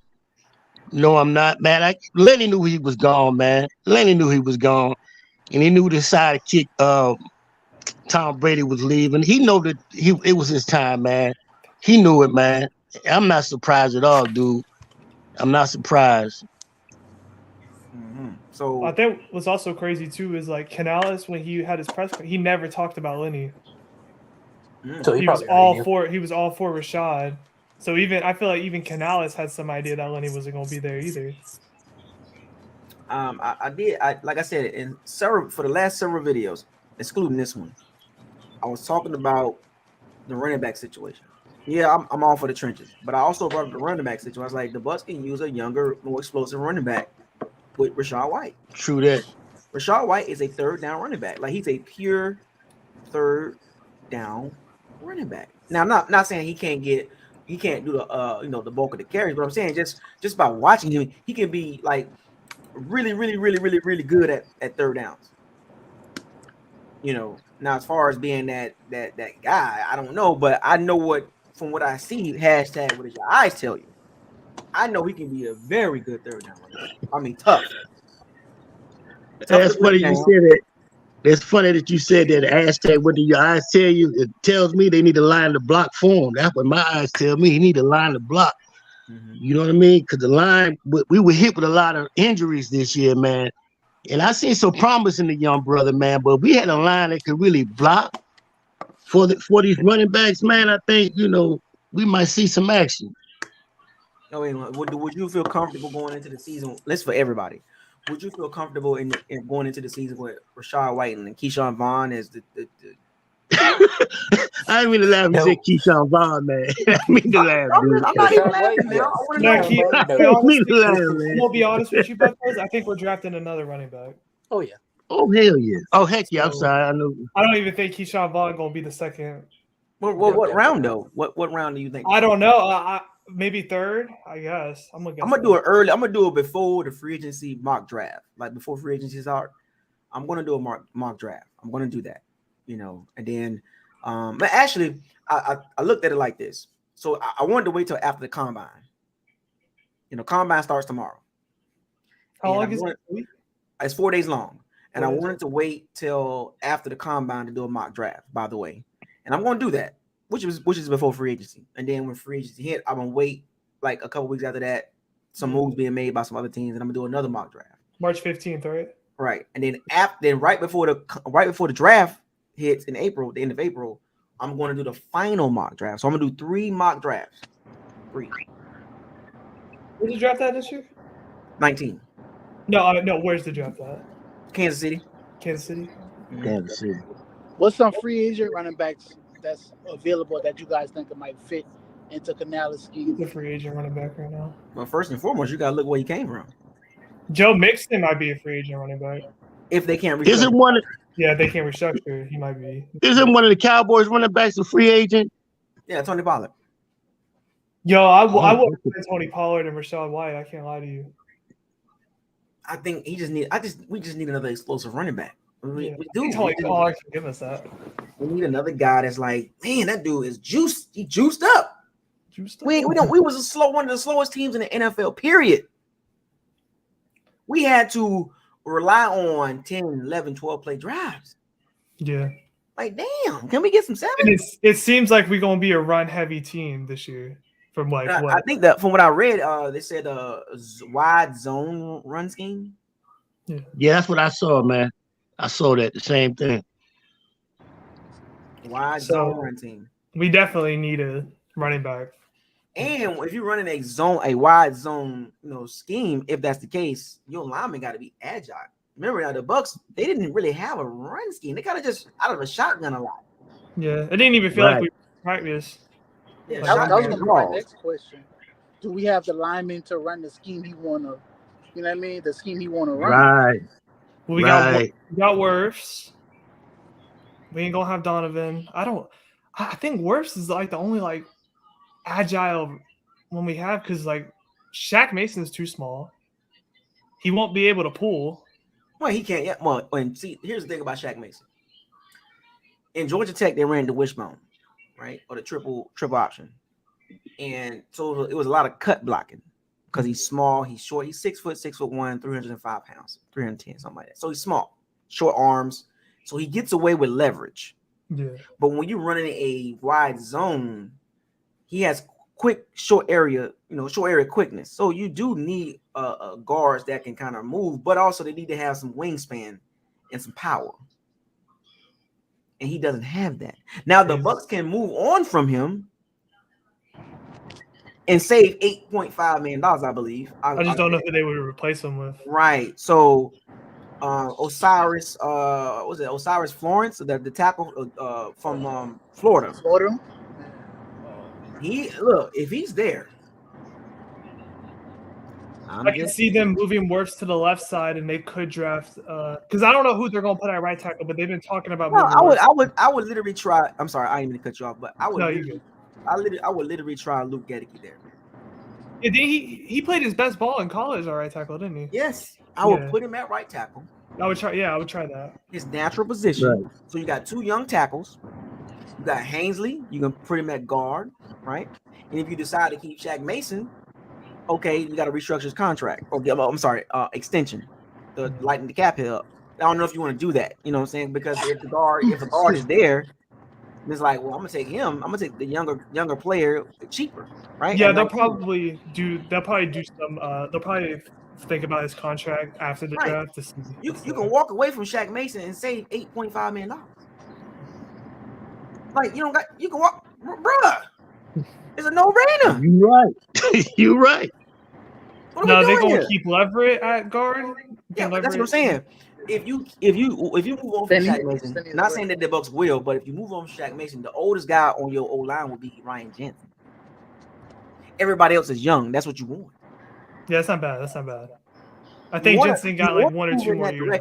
You want to move in that direction, and if I'm looking at it from a football structure standpoint, how am I building my team? Right, I don't care about that reload crap. If I'm looking at the team currently constructed, Shaq Mason and Donovan Smith, I'm like, you know what? I'm gonna save me a lot of money. Mm-hmm. I'm gonna draft me a guard. I'm gonna move Tristan Wirfs to the left tackle. I'm gonna move Luke Gedeke to the right tackle. I'll draft me a guard. I got my veteran center, you know what I'm saying, to make sure everybody's good. And I can put Robert Hainsley at guard. And he's got the dog in him to teach the young guys. Go ahead, Bucko. Go ahead, man. You said you ain't been an offensive coach somewhere before. Yo, go take Carl Gowen's job. God, that's real though. That's real. That's real, but you got your backup players and Stinny and Leverage. Yeah, you got your experienced backup players that can come in and do some things. Now you might want to get a swing tackle later in the rounds, but you know what I'm saying, that's fine. Or you can find your cheap swing tackle in free agency with a little bit of money you got left over, because you got to make room for the draft class anyway to sign them, right? So you got to look at this. Now, here's the thing about drafting the Florida guard. He's a power guard. He's not a wide zone guard. That's true. So what the Bucs can do, an option that the Bucs can do, is trade down and grab another second round pick or third round pick. So you have two third round picks. So you trade down to about 24, 25. If a team want to jump up and reach for a player, fine, take him. Give me your third rounder. What about that Florida corner? If he's there, what do you think? No, I just can't think of that right now. I just can't think of. I can't think of I think I'm not done. I can't think of a skill player in that position. In any whether the Bucs draft, whether they trade back or not, I just can't think of a skill player. And the way the Bucs are structured right now, you got to get them trenches right. No, I get it doesn't matter what skill player you have. If them trenches are trash, if you can't fix the interior and you can't make some shuffling with your O-line, the thing about O-line flexibility, you want to have the flexibility to be like, whoever we draft, we can maneuver the other guys around. Mm-hmm. So you drafting Luke Gedeke, his natural position is right tackle. Bruh, just you can flex him back to right tackle. And maybe he'll be more comfortable there. He got a year experience under his belt, pretty much, right? He got a. I wonder if Canales sees that too. He probably sees that. But these are things that I'm just looking at it from a football fan perspective first, in a Bucs fan. If I'm looking at the Bucs team and I'm looking at it from an offensive standpoint, and the first thing I'm looking at is the O-line. Yeah, I know we got questions at quarterback, but you know what? If I can solidify the O-line, O-line, D-line, Kyle Trask or whoever will be giving them some time. Yeah, it'll be some lumps, but at least we got that O-line intact. And the O-line can only get better. We know we're gonna give Tristan Wirfs an extension, right? We're gonna take care of him. Yeah, he ain't leaving. We got Ryan Jensen for 1 year. We got Ryan Jensen for 1 year with his contract, and we can move on from him, and we can move Hainsley back to center. Exactly. You get what I'm saying? Because you gotta think about it. 1 more year, Ryan Jensen, because his cap, it's his dead cap hit is too high to move on from him. But next year, I'll holler. We good. Yeah. Deuces. We can probably draft the center. We can probably draft the center next draft. Right. So now, if you do that, you got a lot of flexibility. Hainsley, Luke Gedeke, the guy you drafted the prior year, and the guy you might draft again in the first or second round in 2024. You got so much flexibility in that O-line, so much versatility. That's where you want your line at moving forward. Yeah, you just get that O-line and D-line up, and we good. Right. You want your O-line. See, today's NFL, you want your O-line to have some versatility. The way NFL is going right now, they need to be versatile, agile, and together. And tall. And with long wingspan. That's the key. You know what I'm saying? Yeah. And the Bucs just don't have that, especially at guard. Yeah, guards have always been our weak point, and left tackle, but mainly guard. Like, what is the issue? I need Luke Gedeke to go to right tackle. Make that a hashtag. Right. Because if the Bucs don't, because look, you got an older Ryan Jensen coming off a knee injury, right? He made no difference in the Cowboys game. Zero. I don't care about what you think about Ryan Jensen. Oh, Ryan Jensen, he made absolutely no difference. Got his butt whipped the entire game alone. Right. He was out so long, man. Your body got to be conditioned, man. He didn't heal all the way too with everything he tore. And I said this before that game. I say, look, just keep Hainsley at center, man, because you bringing Ryan Jensen there, it's gonna mess up stuff. And you could just make his injury worse, but he might not even be able to come back in training camp. Like, what's the point? Remember now, I watched the game again, so it didn't look good, bro. Like, and people got hyped, and I never got hyped about Ryan Jensen coming back. I never got hyped. Never, not one video. Oh yeah, Ryan Jensen redhead. Nope. Because you just knew he wasn't healthy when he was. I knew. You should have just left him out. You should have just left him out. But the Bucs were so desperate. You literally moved the guy that played center the entire season off his position and benched him basically because the veteran been out for 4 months, comes back with a horrific knee injury. He tore everything he could possibly tear in that knee. Why would you do that to Robert Hainsley? ACL, PCL, whatever that because y'all know why. They got the golden boy back there. He said the golden boy felt more protected. I want Jensen now. The golden boy wanted that to happen, man. Everybody building know that. And we get, Tom Brady was scared back there, man. You see how he was throwing that ball around. You can see his that he's getting older. You can see the old man in him, but he was getting rid of that ball, man. Yeah. Especially that Cincinnati game. Yeah. Hey, Buck, a question. So you heard about the Jalen Carter stuff, right? Yeah. If he gets pushed down, do you take the risk and get him? Well, he ain't going down to 19, I tell you that much. You don't think so with all the stuff? No. You don't think? You think this? He won't even get past 15. He's too good of a player. Yeah. And tell you how teams work. Hey, if he's number one on our board, at 12. You know what I'm saying? Like, I just didn't know the off the field issues will push them farther and down. now don't get me wrong. If probability versus possibility, hashtag probability versus possibility. The probability of him going down tonight past 19 or at 19, he'll be available is not high. It's not. Now the possibility presents itself for him falling in the draft. It can happen. Trust, it can happen. But I guarantee you, if he goes past 10, it's gonna be teams trying to get up and get him. Yeah. That 10 to 15 range, they go like, hey man, what can we do to get to number 11? I give you my stand, especially teams with multiple first rounds or multiple second round picks or multiple third round picks. Yeah.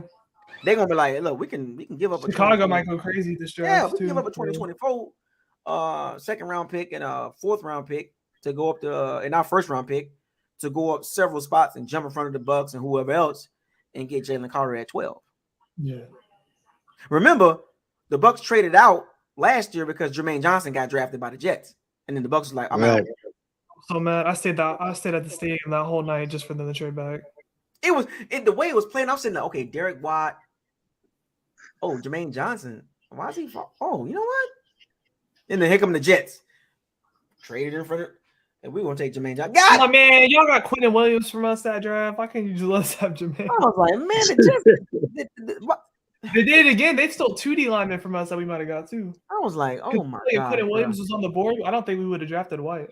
I was like, man, and the minute the Jets trapped Jermaine Johnson, the Bucs traded out of that. Yeah, we're like, we done. We should go. You made it so obvious you wanted that guy. If that's the case, jump up and get him. Trade up. We never trade up. Like you could have traded up like 1 pick for something. Like, dang, give up a third if that's your guy. You made it so obvious that's who you wanted. I wouldn't be mad if they want to trade up this draft. I hope they do it and get the person that they need. That's like Jonathan Taylor. We really liked Jonathan Taylor. Then why didn't you draft him? Man, we missed out on a lot of good players, man. I go way, way, way back, and then not too long ago, running back. We had running backs we could have got. We got a tight end when we needed a running back, man. You know, I mean, it's high in sight that when you look back on it, because when the pick don't work out, it's like, damn it. Because think about this. Let's go to the current last draft, right? Logan Hall. So the Bucs traded back into the beginning of the second round for, first pick in the second round, and you drafted Logan Hall. Okay, all right. This gotta work. It's gotta work. I don't want to hear it. It's gotta work. You can't sit here and be like, well, we're gonna wait till because his second year needs to be a jump. It needs to be a significant jump, like a noticeable jump. His weight, his gameplay, his game fit, it needs to be a jump. And then his third year needs to be like, okay, yeah, we, what I'm saying, like we want to give him the bag year, right? Because if the Bucs, if it turns out correctly, if it turns out right in a perfect world, I'm not saying that it can happen, it's a possibility. Logan Hall, Joe Tryon-Stoinka, the 2023 second round pick or first round pick, right? I mean, you got, a couple guys on the D line that's young and trending up. Now we're looking like the Washington Commanders D line, which is where we won't be. You got 3 or 4 guys on there that's under 25, and it's like, oh, these guys are hungry. So if you get 2 D linemen in this draft, so you got those 2 D linemen, Logan Hall and Joe Tryon-Stoinka. So now you got 4 guys under 25. They can all grow together. And then 2 or 3 years from now, we got the Washington Commanders D line. And then think about that. Once we got those 4 guys, the first 4, the next 4, you just adding depth. And that's what you want. That's how you build a D line. You get your 4, or in the Bucs case, your 3 down linemen, your 5 technique. You got Vita Vea, so I can't forget him. You got Vita Vea and 4 young guys around him. You can't do that. Is this Shaq's contract here? So next year, okay. The Bucs can wiggle out of that contract. Okay. So we have him for 1 more year. Yeah, guaranteed. Like him and Ryan Jensen, like those are 2 big cap hits. Okay. You can't do nothing this year. Can't do it. Because I wonder if we'll draft his replacement this draft. If the Bucs are smart, See, Hainsley is already in position. Yeah, Right. they're already grooming him to take over Jensen's spot. You need somebody for Shaq Barrett. Yeah, Definitely.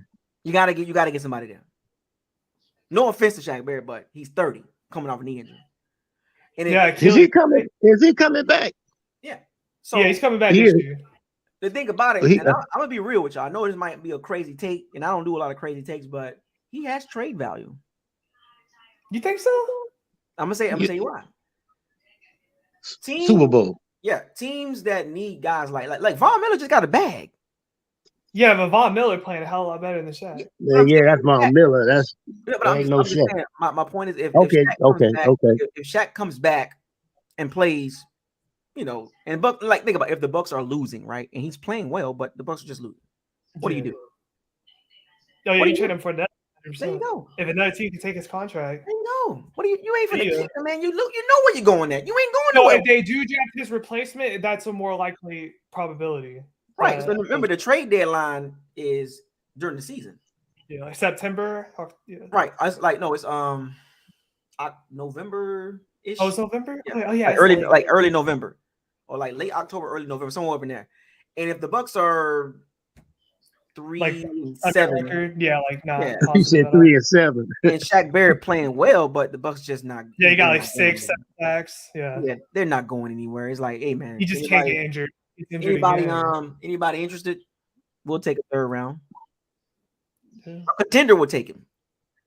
Well, they take his contract though if it's that deck. Yeah, because it's remember a lot of it's already paid. That's true. You know what I'm saying? And they'll just pay the rest. And then we get away from that contract. Because I told people this. That contract is not going to age well. Yeah, we got on that contract. It's not going to age well. Thinking that he would get like close to 19 sacks again, that was not even close. Yeah. See, it's a reason why the Broncos was like, we good. Yeah, y'all can have him. They didn't even put up a fight. And he had one outlier season with the Bucks, and boom, got a big contract. That was the Super Bowl year, wasn't it? No, the year 2019. The year before the Super Bowl. Yeah. One outlier year, and we went for it. Hey, we're gonna give him a huge contract. I was a little skeptical about that contract. Well, I was too. I was like, that's a bit much for a guy that got one good year. So we banking on him. We banking on him doing that over and over again. 15 plus sacks. Oh, by the way, it didn't happen. Yeah, it's just gonna be crazy because like I see them. They could draft Shaq's replacement. I don't know if Golston's coming back, but if he doesn't, they need to put a guy in there for them because I assume if Golston's not coming back, Nacho's not coming back. And if Akeem Hicks, I don't think is coming back either. Let's be real. Come on, man. They just got to get young on the D line. They can't come back with William Golston and Nacho and do that. I tell you, we gotta get them young. We gotta get them dogs out there, man. Like Dion said, smart, fast, and intelligent. But we gotta get them guns. We gotta get them dogs out there, man. The first 4 rounds could easily be O-line, D-line because like you're more better on the O-line younger right now than you are on the D-line because because Todd Bowles already called out he didn't like the way the D-line played this year and how the sacks came from the other side. And Akeem Hicks, Golston, and Nacho did not. That's 3 guys they can replace. That's 3 guys. Three guys that they have to replace. They need to replace them because think about it. They need to get more agile. They're too damn slow. You can't run side to side. You can't run side to side. They're just big burly guys, and that's not the NFL right now. The Bucks are outdated in multiple areas. Or is Anthony Nelson Shaq's replacement, and they'd be keeping him on the serviceable? So where are you going with that? Where are you going with that? We know what we got with him. He makes a lot of fumbles. If Drew Sanders from Arkansas is there at 19, what do you do? Oh, you pick him up 100%. He's like a baby TJ Watt. Yeah. All right, man. Let me ask you something, Bucko. Since we in the salary cap hell, who you think we're gonna lose on the defensive end, on the defensive side? Because we got a lot of money. We gotta woo. That's too easy to call out. First and foremost, Jamel Dean. Yeah, Dean. Oh, okay. That's what I was about to say, Jamel Dean. They can't pay him. Yeah, especially the year he had, you can't. There was a quote. I don't know who it was. It was Jason Light or it was Todd Bowles or somebody. That he's going to have a market. He's going to have a market. He's gonna have to come back on a pay cut if he really wants to play here. Now, remember, he ain't gonna do that. remember what happened to Carlton Davis when he wanted the contract. They let him go out there and take a look. Hey, go ahead and figure out what's your value. He got the feedback. He was like, "Damn, I'm not $18 million guy, huh? No, you're not." All the penalties. And meanwhile, the Bucs was like, "You want this $15 million a year per year type contract? 3 year, $45 million? You want this or what? Because you ain't worth what you thought you was. What you gonna do?" Yeah, that's the hard truth. I'll take it. Give me the damn contract. I'll take it. Sign That's it. still a lot of money. He just had to take the contract. What are you going? Oh no, I'm gonna go see if I. No, you went out there already. You saw what your value was, and then that was the best. We are the best you can get. Another guy is probably Mike Edwards. That's what I was thinking too, man. They give Logan Ryan like one more, but I'm not sure how that's. No. So could you see Mike Edwards and Logan Ryan leaving? What you same thing with Murphy Bunn and Mike Edwards. You let them go out there, test it, test the market, see what they can do. You know, but I know they ain't gonna get great contracts. Because you gotta think about it. Remember with Jordan Whitehead, right? Jordan Whitehead went out there. He was like, "Man, who trying to get this service?" The Jets was like, "We got you." The Bucs like, we can't match it. We can't match that. Same thing with Murphy Bunn and Mike Edwards. You let them go out there, see what they can get.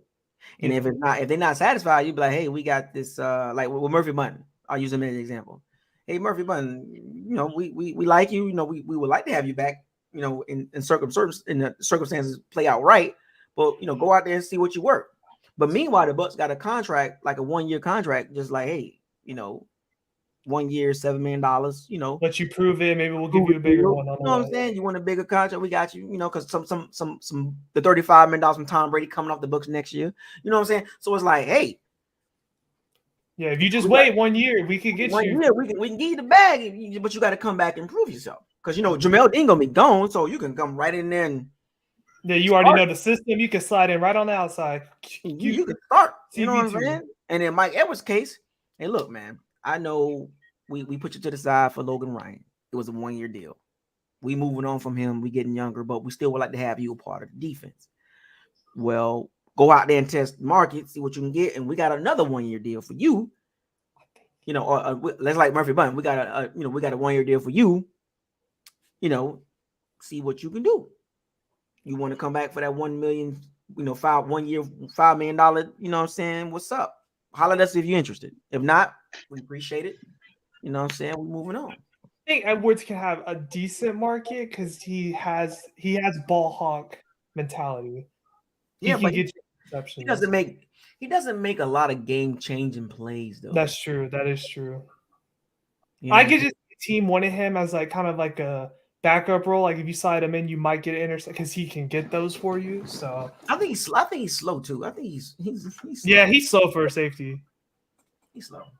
He is slow. Yeah, you ain't wrong about that. Yeah, RDB room gonna look a lot smaller and different. Like we probably gonna see like 1 or 2 faces. We don't have look when you look at our safeties, right? I know with the Winfield Jr. situation, playing the nickel, move him back to safety. Stop playing. Yeah. He made all his plays. I thought it was me.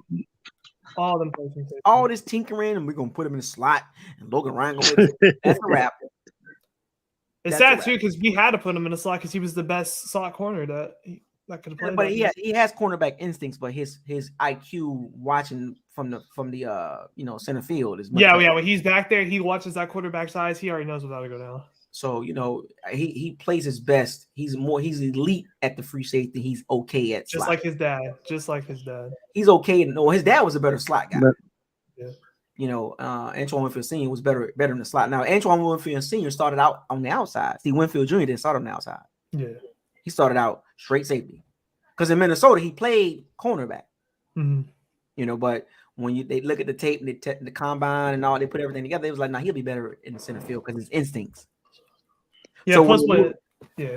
Right, when they moved to the slot, it was like, well, he has cornerback instincts, and it's with being in the slot, your area of coverage is kind of more structured. You know what I'm saying? So you know where you're going. You know. Yeah. And they tried it out, and it was okay. It was lukewarm for me. It worked in some games. It didn't work in other games. It was lukewarm. Because So it's also how he tackles too. He doesn't tackle correctly. right. His head. That's all those. He had like how many Mm-mm. concussions last year? Yeah, he going in there with like a heat-seeking missile with his head. So Yeah. and he needs to get that about it is, shoulder up. That's what he they needs to need. do. They need to pair him with a bigger safety. Yeah. Yeah, because it's like Jason said, Winfield too small for slot. He gets knocked around. Mm-hmm. They need to pair him with a bigger safety. Yeah. Which you can get in the draft. Right. You know, a guy that's like between 5'11" and 6'3". That like true strong safety. Yeah, that can hit. That you can put him down in the box. Like another Whitehead. Yeah. And he can play a taller version of Whitehead. Yeah, you know what I'm saying? And he can play because you don't want two safeties back, short safety. You don't want to do that. No, absolutely. You kind of want to go with that Cardinals, the Jalen Thompson and the Buda Baker. Then it's probably Keanu Neal's probably going to leave too. So I'm not worried about him. Yeah, no, I know. I'm just saying that's probably more reason that we're gonna have a new safety. Yeah, you look at Arizona's safety combination or Seattle's safety like they got a bigger guy that can play slot, but he's big, so he can guard the flex tight ends. Guard. You know what I'm saying? He's versatile. And you got your smaller guy in the back that can move around and range. Like, keep Winfield back there like the Javon Holland. Yeah. Because Winfield's the type of guy that kind of just appears out of nowhere for the when the quarterback throws the ball. He don't see Winfield comes out of nowhere. Winfield Jr. is not a Mika Fitzpatrick. Not close. Not close at all. Can't do it. Like you if you had a comp, he can you can push in that direction, but he's not fast enough. Mm-hmm. I think Mika Fitzpatrick is a better tackler. He's more versatile. He can play the slot with no problem. You know what I'm saying? And Winfield Jr. is like a not knocking him like that, but he's like a poor man's version of Mika Fitzpatrick. Could have had that Derwin James Antoine Winfield combo. Woo. That would have been devastating. Oh my God. That would have been devastating. So let me ask y'all something, man. I know this is kind of premature about how the season may. I'm just gonna ask anyway. What do you think we're gonna look like this season? I know it's a rebuilding season. What do y'all really think we're gonna look like? Well, it's hard to gauge because see, this is what I'm saying. Like you gotta let these phases play out. Yeah, it's 4 phases. I don't know if we still don't know our quarterback situation. Yeah, like you gotta let the phase play out. Like because it's when you start doing predictions this early, it's too many question marks. It's too immature. Yeah. Like I'm not doing. You ain't getting that out of me. I'm not doing that. Oh yeah, Bucket, what your girl said. Nolan Turner's still there. Yeah. Anyway, so no. I'm Bucket with your girl. I'm just joking with you. I'm just joking. Nolan Turner. You ain't sure about that? You gotta think about that one. Yeah, he's like,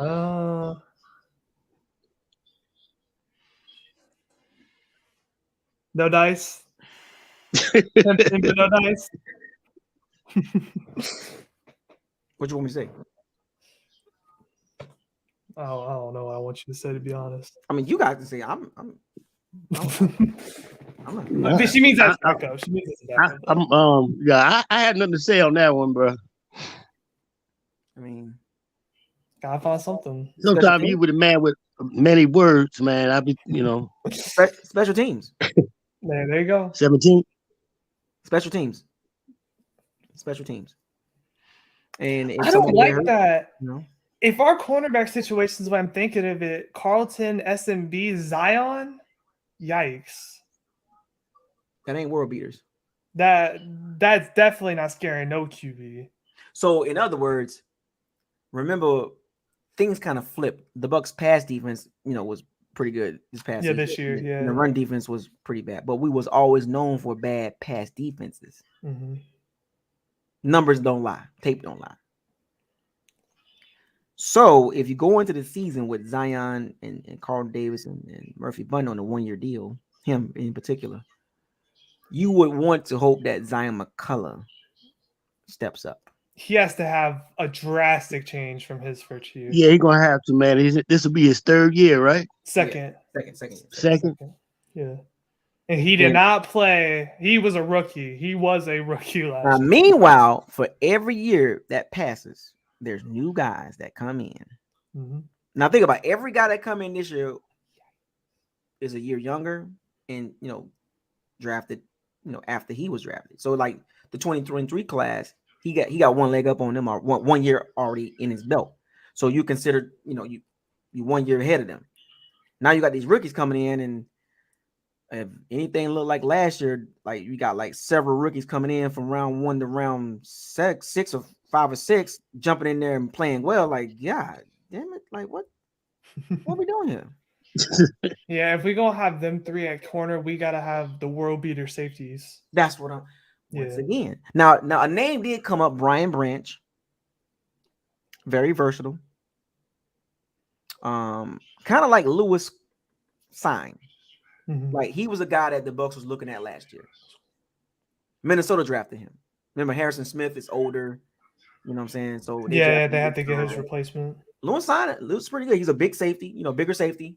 And he would have paired nice with Winfield Jr. too. But Brian Branch was a name that popped up in the first round from Alabama. He's a very versatile guy. He can play nickel. He can play safety. He can play tight He knows all the end. positions. Right. From Alabama. He's like 6 foot, like 1 or 2, whatever, He's big coming safety. from a good culture, good background. My Alabama DBs tend to pop off early too. Early. Yeah, like they get the NFL playbook quickly. Right. But don't we have some of them Georgia boys coming out too now? Yeah, you do. I forget Broderick Jones in particular, the tackle. Right.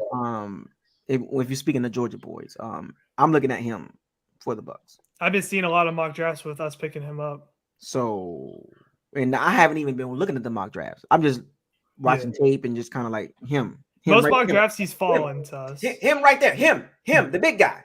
That guy. Him. That one. 19, if he's there. But see, you know how the draft works. The minute if there's a run on tackles, everybody's going to get one. Yeah, literally, as soon as one tackle's gone, all the tackles. Oh, I gotta get my guy. It's like all the GMs like wake up from that one GM that was thinking, they're like, oh, bro, we need a tackle. I forgot. Right. And it's like it's like for the teams that need tackles and where the Bucs are picking at, it's like 19 is like no man's land. Mm-hmm. Let's be real. 19 is like in the middle of the Bermuda Triangle. Where do we go? You're like, this is where the second round people start really coming. It's like, do you trade back and get an additional second or third round pick? Usually you kind of want to do that. You kind of want to do that in that position, 19, 18, 17, 16. Yeah. Can you pick up an additional third round or fourth round? Because those are value picks. Those picks can those are diamond in the rust picks. Those are depth picks. Like, true. You build your depth there. Like guys that's like got talent, but they missing a couple of things that they can get coached up. Mm-hmm. That's why you start to see more and more guys after the third round splashing. They talented. They can't go in the first or second round.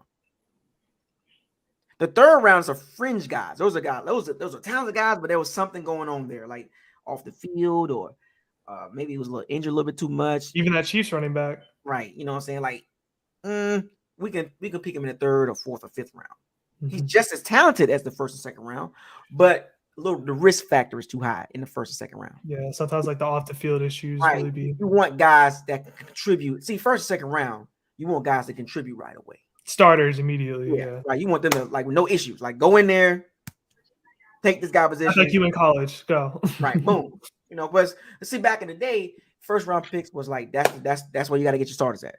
And then as time went by, you can find a diamond in rough, like my boy from Jackson State. I think his name is. I think he's a safety. There you go. Aubrey Miller. My dude. My dude.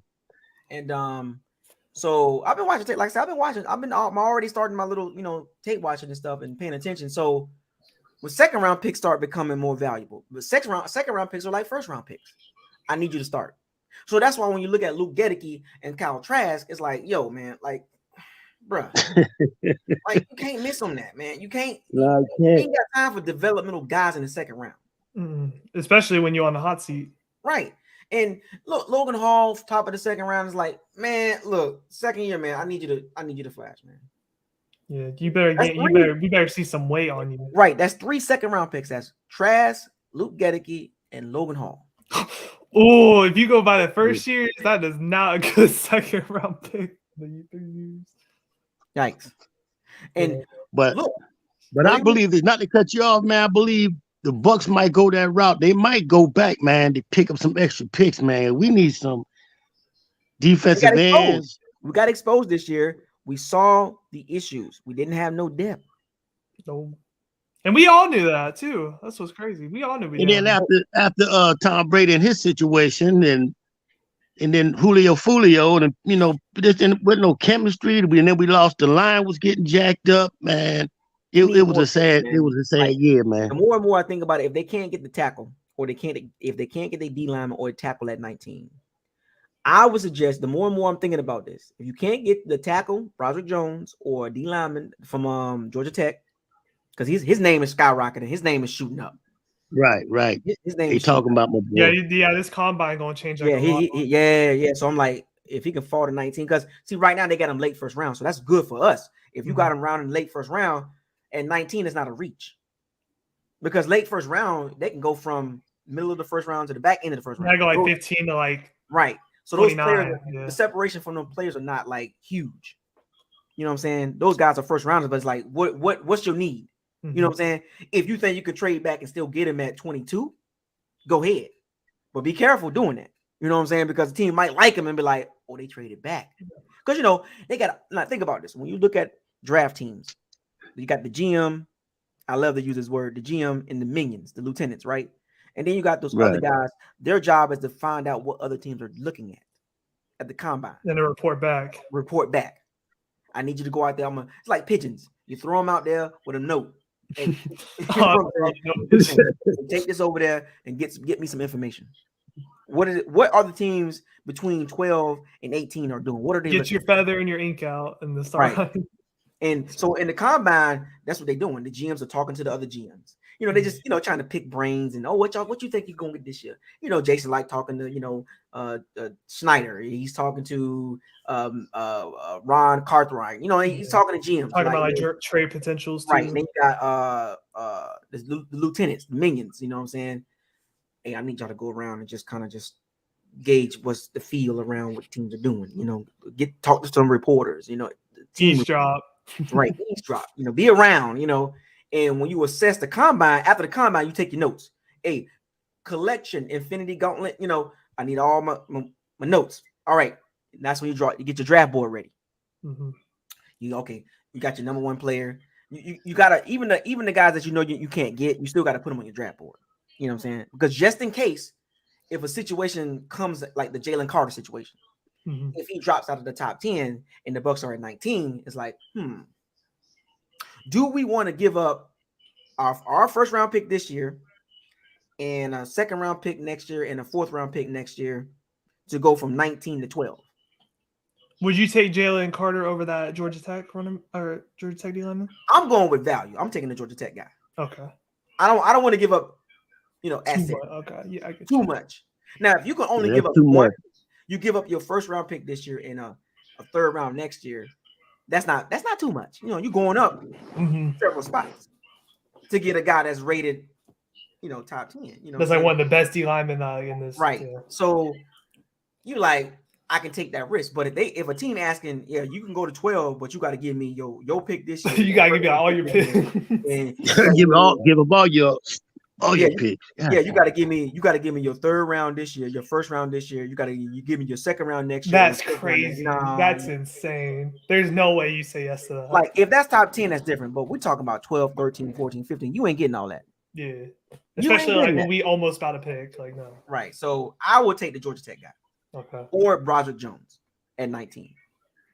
Oh, that's hard. Like, what if they're both there? Like, what do you do? Now, see that scenario? We're gonna talk about all this stuff, you know what I'm saying? But that's a whole different conversation because now it's like, oh my gosh, we got two guys that's rated on our draft board high. They're both in need. This is where now you gotta look at your roster. Yeah. How it's currently constructed. What is the bigger need in that situation? Now, look, either one will work. Yeah, exactly. Either one. I won't even trip Yeah, you can't be mad over like one or the other. Like you just pick it. But then you got the curveballs, the Brian Branch, the Mhm. the B. John Robinson, the Damn, forgot. Yeah, you think of what you can get. yeah. Somebody mentioned Zay Flowers or Jackson, the guy from Ohio State, or Quentin Johnson, like these curveball picks at 19. Like I didn't expect the Bucs to pick a running back or DB at 19. So it's like we don't know. But as more and more, I'm watching look, I'm gonna do a couple combine videos. I'm gonna go live. You know what I'm saying? Like, during the combine, like, hey, we watching these 40s. You know what I'm saying? We watching That's these on NFL Network, right? Yeah, we watching this three cone shuttle, 60 yard. We watching this. Y'all see this? Because tomorrow is the D line. Wait, no, yeah, tomorrow's the D line, and let me look it up real quick. Oh, that's the one we watch immediately. Yep, I'm watching. That's why I gotta go. That's the one I want to watch, man. That's definitely what we need. Somebody on the D line. It's like you said too. That draft room, Canales, Light, and Bowles all in there talking. Yeah, I need everybody to be ready to watch that day, the D line day. Dude, that's gonna be a good combine for them. Like everyone's just like a stud for the most part. We can't allow that to slip past us like that. I need the locker room deep that time frame. You know what I'm saying? I see what you mean by like tackles getting picked. Because you remember when we got Wirfs, everyone was picking the tackles. That's how we got Wirfs last. Because like that was when Thomas and forgot the other guys. But yeah, like once the tackles go, they go. Right, they go. Okay. So it's like so let me find out how they scheduling the breakdowns as far as the positions. Yeah, I'm gonna be watching D line, O line, and the running backs, 100%. All right, so let me see. So it starts tomorrow at 3 p.m. Eastern Standard, 2 o'clock my time. Okay. There's some top names participating, like the guy Georgia Tech got Keon White. He's participating. Is Jalen gonna be in it tomorrow? Because I didn't know because like all that stuff. Yeah, Jalen's he's participating. He's able to go tomorrow. Okay. Yeah, he's gonna go out there. I just didn't know if all that stuff that came out today was gonna like hurt him. It's not. I mean, it'll hurt him a little bit, but I think that's just like come on, man. Yeah, like, he's too good of a player to just drop in. Yeah. At 32. I get you. You know what I'm saying? Hey, man, we can only hope though. That's all we can do, man. Let's see, combine position schedule. There we go. So, all right, here I'm gonna give you the time and dates for the positions. Let me write this down in my book. So March 2nd, I'm gonna go live. That's tomorrow. 2 o'clock time. From 3 p.m. Eastern Standard Time to 8 p.m. Eastern Standard Time. That is the D linemen and the linebackers. That's not bad, actually. I'm going live during the D line drills. I'm going to talk about each and every one of them. Watch tape, folks. I'm telling you, I'm gonna ask questions. Y'all better be watching tape tomorrow before this happened. That's what I'm doing. And then March 3rd, same time. Defensive backs and special teams. That's a curious one. I'm gonna go live a little bit because that DB one not too bad. Yeah, DB is always exciting. You know what I'm saying? Yeah. And then March 4th is quarterbacks, receivers, and tight ends. Now people mention Zay Flowers and stuff like that, and Jordan Addison. We need explosive receiver, right? So I am going to watch that. Yeah, watch the wide receiver. I want to see the running backs too. And two biggest ones, my two biggest videos will be the third tomorrow, the second, right, D line, and then March 5th is the O line running backs. Yeah, that's going to be a good one. That's the one I want to look at too. So March 2nd and mark this down, y'all. March 2nd and March 5th, those are going to be my two bigger, longer videos because those are two positions. Those are trenches. The trenches. I'm gonna be live. It's gonna be crunk. We're gonna get it in. Bijan and Keyshawn. I mean, not Keyshawn. Bijan and Rashad. That's not bad, right? Yeah, that's a good combo. And so the NFL Plus will be streaming the workouts each day beginning at 3:30 sharp Eastern Standard Time. So 2:30 my time. So you don't need like any subscription or anything to watch the combine. Like it's all. What if you got NFL Network? They'll be So you got cable, you good basically. Yeah, but I got NFL Plus. So gotcha. Yeah. I got crack stream. Oh yeah, you keeping that? You keeping that this year too? Of course. Okay. Hey, I didn't know if the down year was gonna be like, oh. Yeah.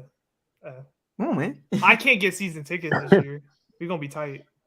Let me see. So yeah. So I'm looking forward for tomorrow. I want to see the measurements on the D lineman. I really do. The I want to see wingspan. that 40. I want to see that 40 time. I want to see. I'm not really tripping on that. I want to see the measurements. Yeah. That's that's an underrated aspect of the combine, because there's characteristics and there's measurements that kind of put a guy in the category of what he's kind of fall like. Like, I like to use TJ Watt. Yeah. He's a prime example. At Wisconsin, you saw it. He was long. He was athletic. He was like, he's strong at the point of attack. He can dislodge, disengage, And then at the combine, it was like, oh, it makes sense. That's why his name shot up. And he wasn't on the radar like that. He wasn't talked about as a first round pick, but his name shot up after the combine. And then they went back and watched tape. You always do that. You do watch the combine, then you go back and watch tape. Yeah, combine really brings answers. So what I've learned over the last few years, the measurements matter. Big, like it's big. The measurements matter because the position that you're going to be playing, you need to see if you measure up. That's why they call it measurements. Now there's some outliers, but you want a guy in the vicinity of the measurements. Yeah. The percentiles, if you want to call it that, the percentiles. What percentiles, whether it's speed, agility, hands, wingspan, what are you in the 90 percentile in majority of them? You know what I'm saying? Like, are you 90 in hands and 90 in 93 in wingspan, 95 in 40-yard dash, 87 in bench? You know what I'm saying? You get what I'm saying? The short cone shuttle. Like, your measurements need to be in the vicinity of these players that they comparing you with. So here's an example: Drew Sanders, Arkansas, outside linebacker, very versatile. I think he's a guy, for some strange reason, he's so versatile. His name is going to, I think he might end up in the first round. Like, I'll go back and watch Arkansas tape. That dude can rush. Versatile really helps you in these drafts. He can cover. He can rush the passer. He can play outside linebacker. He can drop in coverage. He can put his hand in the dirt because he's 6'5", 230. Look at TJ Watt's measurements. He didn't come in. It's like the same, right? Like the same. Yeah. And the tape, when you watch Drew Sanders tape, you be like, damn. Yeah, that gets you a lot because Micah Parsons can't really cover, but he rushes passer. So if you can get that linebacker that can do all of it and do well at it, that's a steal right there.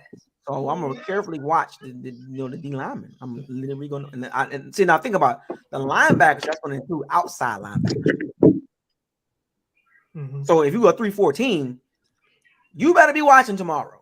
Yeah, we could be looking at Shaq Barrett's replacement tomorrow. Right.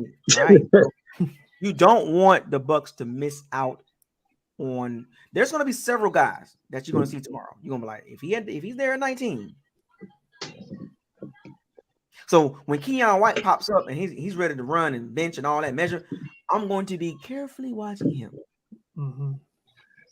because I circled him. I was like, Now I haven't even done my draft breakdown videos of the individuals, which I will. I'm gonna get there, but being that I get to watch the combine. And then I can start assessing the players. I'm gonna have my pen and paper. Sure, y'all gonna see. I'm gonna have my. Yeah, you gonna have your clipboard ready. Yes, sir. No, you ready to be a scout, man. You got this thing to the science, dude. The wingspan and how far you jump, bruh. You need to be that minion. Man, you do, man, for real, dude. Yeah, Jokes aside, man. I mean, Isaiah be coming with. Isaiah, you be coming with it, man. I usually talk more than this, man. I had my grandbaby sleeping. As she was listening to you talk, she was just smiling like she said, yeah, he telling the truth. He telling the truth. She just sleeping. She just smiling. She had Isaiah going through all the spills, everything, the players, and she just smiling, and she's in there. And I've been quiet like you. I talk more than this, but man, you get a lot of in-depth insight to the game, man, and that's why I respect what you do, bro. And I will be tuning in. Yeah, man, and checking out. A lot of it helped me over the years. I started this like 7 years ago, with Travis, and as years pass, you have to get better. You have to start to kind of because I'm always been a football fan. I always love football, but I never really got in depth with a lot of stuff. You know what I'm saying? I was just doing it because I like talking about football. But then as years pass, I started paying attention to things like I didn't really pay attention to. You know what I'm saying? Like the draft stuff and all that. And then, like this past year, the NFL Plus. Not Yeah, no every year football. you added something new. I've added something, Yeah. to the tool belt. You know what I'm saying? Like as far as what I know, You what I play thought ball about. too, didn't you? I play ball You too. play So ball. You yeah, played for so King High School. and Oh, so okay. I played for You Tech. were a wide Okay. receiver or corner? both. Both. There you go. So it's kind of like I look at the game different now. Yeah. So man, I would love to be an area scout. I would love to be an area scout. You know what I'm saying? I would love to do that. I would love to be. I would love to be a minion. I love to be a minion. I want to be in the Man, trenches. You know what I'm saying? I want to be in the trenches, getting out there, grinding, going to the games and watching. I want you to build our trenches. And be like, "Hey, Jason, that guy right there." Because remember, like, if you listen, there was an interview. Ron Carthon, the GM for the Titans, when they drafted Elijah Mitchell, he was on the San Francisco's staff as a forgot what he was doing. It was going to it was D'Amico Ryan. It was a D'Amico Ryan's pick. He was a defensive coordinator, right? And Ron Carthon was a part of the staff, and he said that the pick was going to be a D'Amico Ryan's pick, a linebacker in the 6th round. And there was a minion, an area scout, that saw Elijah Mitchell and said, Elijah Mitchell, the running back, he's the best zone running back in the draft. So what happened was he brought it to Ron Carthon, now the new GM for the Titans. He brought it to him and said, "Hey, I don't want to go in front of John Lynch and with a piece of paper talking about Elijah Mitchell in the 6th round because I know that's the D'Amico Ryan's pick." So Ron Carthon, I think he was a VP of personnel director, whatever, player personnel director. So he went to John Lynch, and they were sitting down in the room and they were showing tape of Elijah Mitchell, and D'Amico Ryans walked in, and D'Amico Ryan started watching tape. I'm paraphrasing a lot of this stuff, but that's what kind of telling the story. And D'Amico Ryan was like, "That guy's really good." And the 6th round pick ended up being Elijah Mitchell instead of a linebacker. Wow. See, I want to be that guy. I want to be the guy that, hey, man, this guy right here, man, like. Yeah, where we tell stories about you, like, yeah, Isaiah, that was that one guy that got this guy. Hey, Jason, look, I know you want to draft a freaking kicker, but where do you start to be a scout? Like, how would you even get into that? Like, do you have to come up from somewhere, or can you? Yeah, I think you have to kind of like get involved in, I don't know, like a quality control assistant or something like that, or a quality control guy, or like a do boy, like back and forth. So, are you kind of like you can't really go to that if you want to be for real, man? And I don't know how you get into being a scout, but you got, man, you can be one hell of a scout. Cause I hear every time I hear your commentary, you be precise. You looking at film like you a scout yourself or a coach. You watching defenses. You been whining. You get into the depth of the plays, man. And dude, I think that's be something you should look into. I don't know. I'm just talking, man. But dude, I've been following you for a while. I've been watching from the sidelines. I said, this brother right here, this dude right here, he's the truth, man. You know what I want to do? Eventually, at some point, I want to get to the combine. Oh, go and watch it. Yeah, I want to go there. I want to. Yo, that would be dope. I want to find a way I want to just find a way, just get some media credentials or something like that, and just kind of slide in there with media credentials. Like, I'm just here. yo, if you could replace Jenna Lane, go for it. Oh yeah, go for it. You get in, man. Jenna Lane. Oh Lord, have mercy. The question she be asking, and you have literally a talent for like looking for talent. Like you that's like. I mean, I've called some drafts out the last few. Players wise. I'm just paying them more. I'm nowhere near what they're doing at that level, but yeah, I'm just paying attention to things that I'm just like noticing, like traits. You get those small details, right? The tangibles. You know what I'm saying? Like, I know you have intangibles. Like, he just got it. Like, he got the moxie and all that. Look, that's cool, but I need tangible evidence. You know what I'm saying? So I go back and watch college tape. Like, that's why the combine. I watch the combine, and I go back and watch tape on these guys. Like, that's why my draft, my pre-draft videos of these players are going to be a lot better than last year.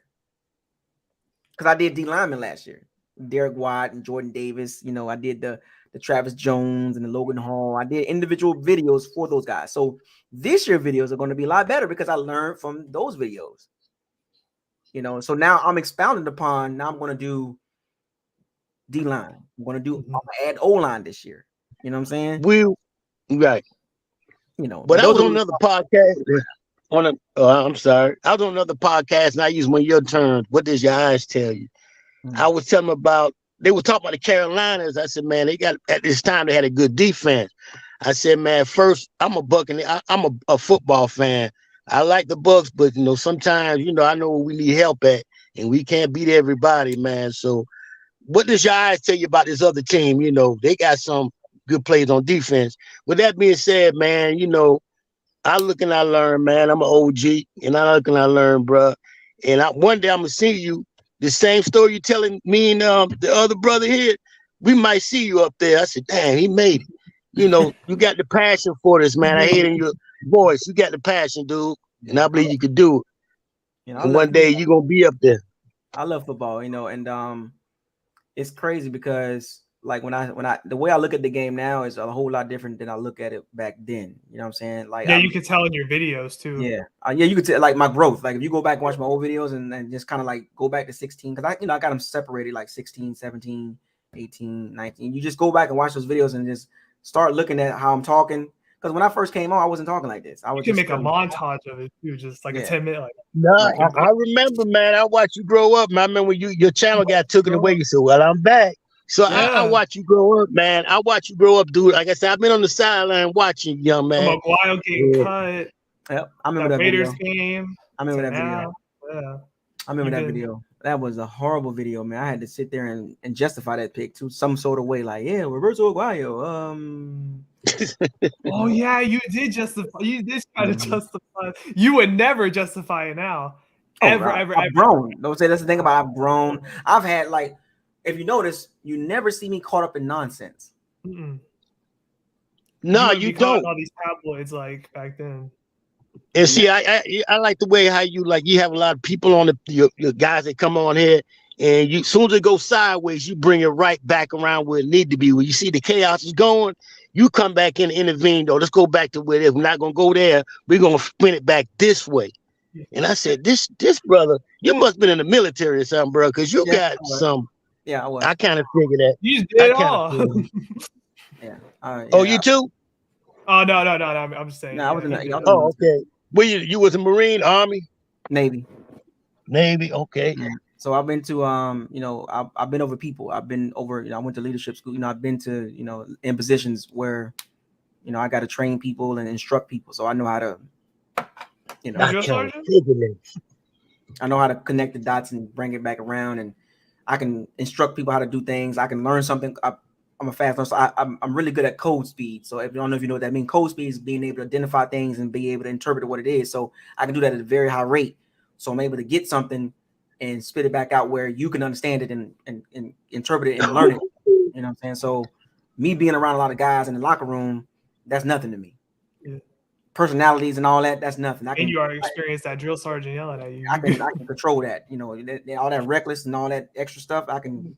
No, we doing it like this. And you could also tell too that you could also tell too in the beginning, like you're like you still have the fandom in you, but it's slowly like went down and then more like of the football aspect. Yeah, it's the tone. Like I think I'm gonna use it as a hashtag this year. It's called set the tone. And okay. Be a tone setter. Like because if you don't set the tone on your platform, like a lot of these platforms, they be out of control. Like what I'm saying, like even on Twitter, because you got to think about it, platforms are in multifaceted ways. You got Twitter, which is a type, send, tweet, whatever. And then you got YouTube. You got to come on here physically and they got to see you. You know what I'm saying? I don't hide. I don't sit behind a computer screen and type and do all this extra stuff. I'm not a keyboard guy. I want you to see how I'm talking. I want you to hear the tone and the facial expressions and the control. Like you got to see it because a lot of people will be capping what they be saying. Right. And even in our community, they capping, creating narratives, doing no, I'm not doing that. Yeah. So that's why I don't get a lot of disrespect over here. But a lot of those other guys, they get disrespected all the time because they don't know how they carry themselves. You know what I'm saying? Like how you carry yourself is how people gonna treat you. And your opinions too, the opinions that they bring out. And I'm very I'm very objective. I don't do a lot of subjective stuff. Yeah, you look at it from both sides, not just Right. like You not know, just the Bucs side and just call it a day. Yeah, I'll approach things from a logical standpoint. That's why, you know, you don't get a lot of those trolls or those goofy guys doing that over here. They can't come over here with that. It's not going to work. Hashtag football fan first. Right, because like if you notice, I've had a locker room open up quite a bit. Have you notice when people come over here and they try to push a narrative, teams shut it down. No. You gotta paint the whole picture. Mhm. Yeah, I see a lot of brothers back down. When you say certain things, a certain word, they'll back down. Oh, I'm sorry. I said, boy, this dude like a pimp, a GI pimp. I said, here's you say one thing, you could be one thing. You say, no, we're not going there. We ain't having this. Let's bring it back. Okay, I'm sorry. It's not. It's like nobody's. Who you talking to, man? The hell with you, man? You ain't no BUF boy, whatever. It ain't none of that. It's you turn your tone just cuts everything in half like a slice. It's so damn pimpalicious. You said, no, we're not going there. You like a pimp saying, and the biggest dudes I be seeing are, yo, man, yo, wait a minute, yo, no. And you say it so I said, dude had to be in the military or he's a psychiatrist or something. Well, you gotta learn. Well, the thing about it is when in the military, you know, you have to learn people skills, like soft skills. Right. And learning that and growing from that and doing this channel, talking to different guys and women too, you know, it's different people, like different personalities, different tones, different deliveries, right? So you got to learn that right away. You got to catch that right then and there. So when I have people in the locker room, I got to be able to digest and understand who I'm talking to and what they present themselves. And if you notice, I haven't had any like craziness like towards me. Like, you know, I had a couple of people that try to troll me and all that stuff. Like, that's cool. That comes to territory. But I ain't see nobody do that. Immediately. I ain't see nobody come at you crazy, like, you know, call you the F. You know, ain't nobody coming at. I ain't never seen that. You hold that.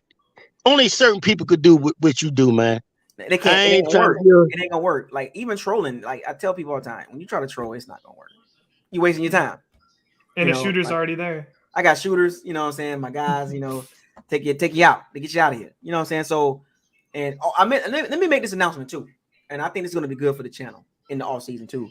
I'm not able to do videos all the time, and like I want to do more videos in all season, but I'm gonna put this out here, and I'm gonna keep saying this. Moving forward, if anybody wants to do a locker room session, host one. You host the locker room. Get at me in my Gmail. Give me your time. Give me your dates. You know, as far as like, give me the days you like to do videos, or you can do a video, and I'll get with you behind the scenes, and I'll get you the access information to StreamYard, and you can log in and start your own video and what you want to talk about when it comes to the Bucs in the off season. Because I'm going to be doing other stuff. No, that's a good idea. I'm going. That's a good idea, man. You got to give a class on that now. Yeah. Well, like I said, I'll get with individuals and we'll talk before the live start. Like, because I can talk to you like this before the live, and right. You tell me what you want to talk about. And you talk about what you want to talk about. But once you got it, I'm logging out and I got to go do other stuff because I'm gonna be busy this off season doing. You got a daughter and everything, right? Yeah. So I want to open it up to the Powers and Sea Bandits on you host like for example like Grizzlo, if he can do Mondays, I'll Big Buck, Big Buck, King Cook, all these guys and all the mods, Bucket with your girl, if she I can do Wednesday at 6:00. Well, okay, here's the information to access this platform, and whenever you're ready, like you start, I might be out doing something, but I'll get the alert and I'll watch. I'll still be watching, but I'm doing something else. You know what I'm saying? But I'm not going to be able to do this all the time this off season. All the time. Right. So I want, being that my reach is a little further out now. I got enough people that can cover the off season with Bucs breaking news and stuff like that. Too. Right. So if I miss something, somebody is logging on already.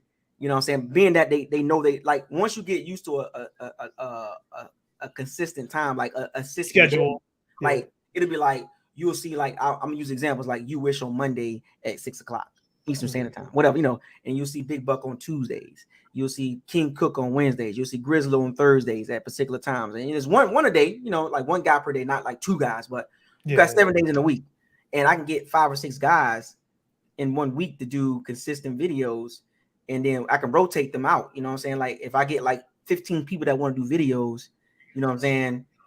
I can rotate. So 1 week you got 6 different guys doing the video, and then the next week you got another 6 guys, and then I got 3 extra guys to do another. You know what I'm saying? I can rotate That's them in. crazy. That's And I'll construct everything as far as how it goes with schedules and all that, and I'll sit back and watch, and you know, I'll give my critiques and say, hey, mate, you want to try that next time? You know, you might want to, you know, go that route. And Feedback. Right, feedback. And you'll be able to open the locker room up how you want to do it. You know what I'm saying? If you want to open the locker room up, or you just want to talk on your own, or what you want to set the tone. Or do like the super chat stuff too. Right. You know, set the tone. If you want to talk about it, if you just want to be just you, and you just want to talk about something, you come on and no locker room open. It's just you. You know what I'm saying? And or if you want to open up a locker room, then sure, go ahead and open up a locker room. I'll show you how to do it. You know what I'm saying? And you can talk to people and do what I'm doing. And you know, right. How to keep the people's interest too, you know, keeping people's interest. Right. You know what I'm saying? Like I don't want a lot of gaps. Like there's been a couple seasons where there's been a lot of gaps. Like, is the Buckle Locker still around? Like, is he? You know what I'm saying? Because I get caught up in other stuff, and it's like there's no video for like 2 weeks. You know what I'm saying? And it's I don't easy doing this. Like I know that. Like, right. I don't want that to happen again. Like this all season, I don't want those type of gaps. I want at least more, like several videos a week, consistently throughout the off season. Yeah, I don't care. Pretty big for us too. Right. You know what I'm saying? Like, you know, like I said, you got 7 days in a week. You can talk about stuff. You know, there's things to talk about. You know what I'm saying? And sometimes I might even come on. I might even come on. You can talk about you. Again, we can talk about the other teams in the division and see how they're right. Right. But you so gangster with it. You talk about cartoons. My grandson would watch. He said, I didn't know he didn't know about that. This certain cartoon, you the t-shirts you wear, you'll go off and talk about cartoons. And my grandson, he said he's cool. I like him. Granddaddy, I got 12 grandkids, so they fans of yours, man. So I'll let you know that. I've got 12, man. They all know me. They all know who I am. They know who you are, man. These kids, I got 12 grandkids, man. And they think they almost said the F word. I said, hold it now. Mm-hmm. They all young. They say he knows about, they see your t-shirts in the different cartoons. And I said, wow, this dude is something, man. You can reach everybody. But you're on point, man. You're on point, dude. With much respect, dude. God, you getting blessings, bro. And one day we gonna see you hopefully you'll be a scout for the Bucs, maybe a GM or something. I say go Bucko. Now we got an all-star team. Now, that'll be crazy, man. I don't do this for attention. I don't do it for the fame and nothing like that. I do it because I love doing it. I love interacting. Now remember, here's the key thing I'll let you on some insight here about me. I am a natural introvert. Natural. Yeah, I am a natural introvert. You see me out, I'm just kind of like Yeah, we would never know that if you didn't tell us, to be honest. Yeah, because people think I'm extrovert, I'm outgoing. No, I'm a natural introvert. Natural. You're a computer geek. Yeah, I know. You're a computer geek. So, you're a computer geek. I can tell you work on computers too, don't you, man? Yeah, I do. I'm IT. You mind me? That's why my grandson connect with you. All right, yeah. So people see this, they be like, well, he can talk to people, he can talk to all. It's different virtually. It's different. It's different. You know what I'm saying? So, but a couple of people have met me in person. Now, what you see right here is what you're gonna get in person. Let's get that clear. Some people live a certain way on the screen. Off the screen, they like a totally different. No. Me? Extra crazy. You see what you see is what you get. $1 is $1, no matter how you flip it. That's what you get. Like ask Mopar Buck. He met me in person. He like, yeah, he the same tone, same. Ain't no capping over here. See, a lot of those guys on the media, social media, they different. Yeah. In person, I'll guarantee you. That's how it is. So I've learned and going back to this off season, making some adjustments. Every off season, I always make a change, make it more interactive. Think about it. I've been more interactive this past season than the previous seasons. Mm-hmm. The open up the locker room for the first time, like I ain't never done that. Yeah, locker room is just this year, right? I don't think it was. That was this year. I wish you should have been with Jameis. That would have been the best locker room times ever. So yeah, think about it. I'm glad you opened it up, man. It was tonight was free tonight, I guess. I didn't have my pension check come in yet. I said I ain't got my pension check didn't come in yet. I need my retirement money. And I said I ain't got no money to get his brother. Well, how I do it is sometimes I'll be like, I open the locker room only if love is being shown, and people are automatically they'll immediately like boom, and just to have the locker room open like tonight, that's how it got open because they were like, we want to see you in the lock. We want to open it up. We want to come in and we want to see you interact with people. Like, you know what I'm saying? Sometimes I might not even say nothing. I just might just open the locker room up. You know, it's open. You know what I'm saying? But you want to know what, man? You don't know, hey Bucko, man. I didn't know how to get into the locker room, man. My grandson had a show, man. I'm so old school. I said, how do you get in this? I said, how the heck you get in this locker room? He said, Granddad, you got to hit this, hit that, hit that. I said, how old are you? 12. I said, okay, that's my IT guy. I felt like a real, what how y'all call a real goofy. Man, I felt so embarrassed. My grandson to look, he said, you old granddaddy, you got to get with the time. What they call what they call you? They'll call you noob. You're a noob. I'm a noob. That's what they say. A noob. No caps, right? No caps. No caps. Okay. Hey, but once you learn how to get in here, it's pretty simple. Yeah, like he showed me how to get in here, man. I didn't know what to do. I said, man, I felt out of place. When you get old, man, it's weird, dude. Mm-hmm. Yeah, it's gonna be hard. I'm old, but I'm looking at it. I'm old, but I'm not old. I don't dress like an old man either. I wear skinny jeans and shit. I mean, stuff. Sorry about that, Bucko. It's gonna be hard for me. I don't dress like an old man. They call me the cool. They call me Granddaddy Swag. So you know, I be trying to keep up with the lingual, man. 12 grandkids, and they all watch my. That's crazy. Man, the kids love you, man. Especially when you wear the cartoon shirts, and then after that go off, they kind of fade away. You know, they talking about football. Like, all right, I'm out of here. Always when I wear these shirts, I wear them for a purpose. You know what I'm saying? Like, I know. There's a message behind the shirt when I wear it. You know what I'm saying? So that became a thing matter of fact, this past season, it became a thing, you know? Yeah, we never talked about anime or stuff like that before. I just added that to the tool belt. Like, you could make that a whole stream too. Didn't you start this after a Buccaneer game was so horrible? You said, let's start talking about these animated cartoons, and y'all forgot about the game. You went on to talk about the cartoons. I said, yeah, we were also because we were talking about I remember that game too. Well, what game was that? It actually started with you want to talk about crypto. Oh yeah. You like, let's talk about crypto. Okay. That first. Let's talk about crypto. You want to talk about crypto? You know, and then they kind of moved over to the. Yeah, when the games got bad, the games got bad. That's when I kind of like, okay. Yeah, I remember the football game was bad. I don't know who we're losing to, but you switched the whole top. You said, man, I'm not even mad. I try to tell y'all this. You know, Buck will give you that look. The pimp like a pimp. I try to tell y'all, but don't listen to me. I told y'all get 9-0, 16-0. Don't get mad at me. What does your eyes tell you? He really digging you behind. What does your eyes tell you? And I don't want nobody to take it personal. Don't take it personal. I'm just guiding you to what the reality is. You know, like a lot of people don't like. See, the thing about a lot people like the pretty lie. You know, they like the pretty lie, but I'm gonna give you the ugly reality. Like this is the reality of the team, and they don't. Some people like you always talking negative. I'm not talking negative. It's just reality. That's real. Since when is negative talking real? Like think about it. You gotta think, man. I can spin it all day. I can spin the Bucs in a crazy light, like there's nothing wrong with him. It's easy. You can be that fanatic. It's easy to do that. Yeah. Trust me. It's very then easy. You're gonna have a heart attack when you lose. Mm-hmm. See, you know, I used to be that fan, man. Everything you get from me, I'm a very organic guy. There's nothing like you. Everything you get from me is organic. There's my reactions is organic. Like there's nothing like, oh, well, he just acted. No. It's organic. Like you seen the videos when something crazy happened, like a crazy play, I'll be like, what in the world? Like, y'all see this? Like the Bengals game. You saw me at the airport. I was like, what in the that was all organic. That was like not 10 minutes.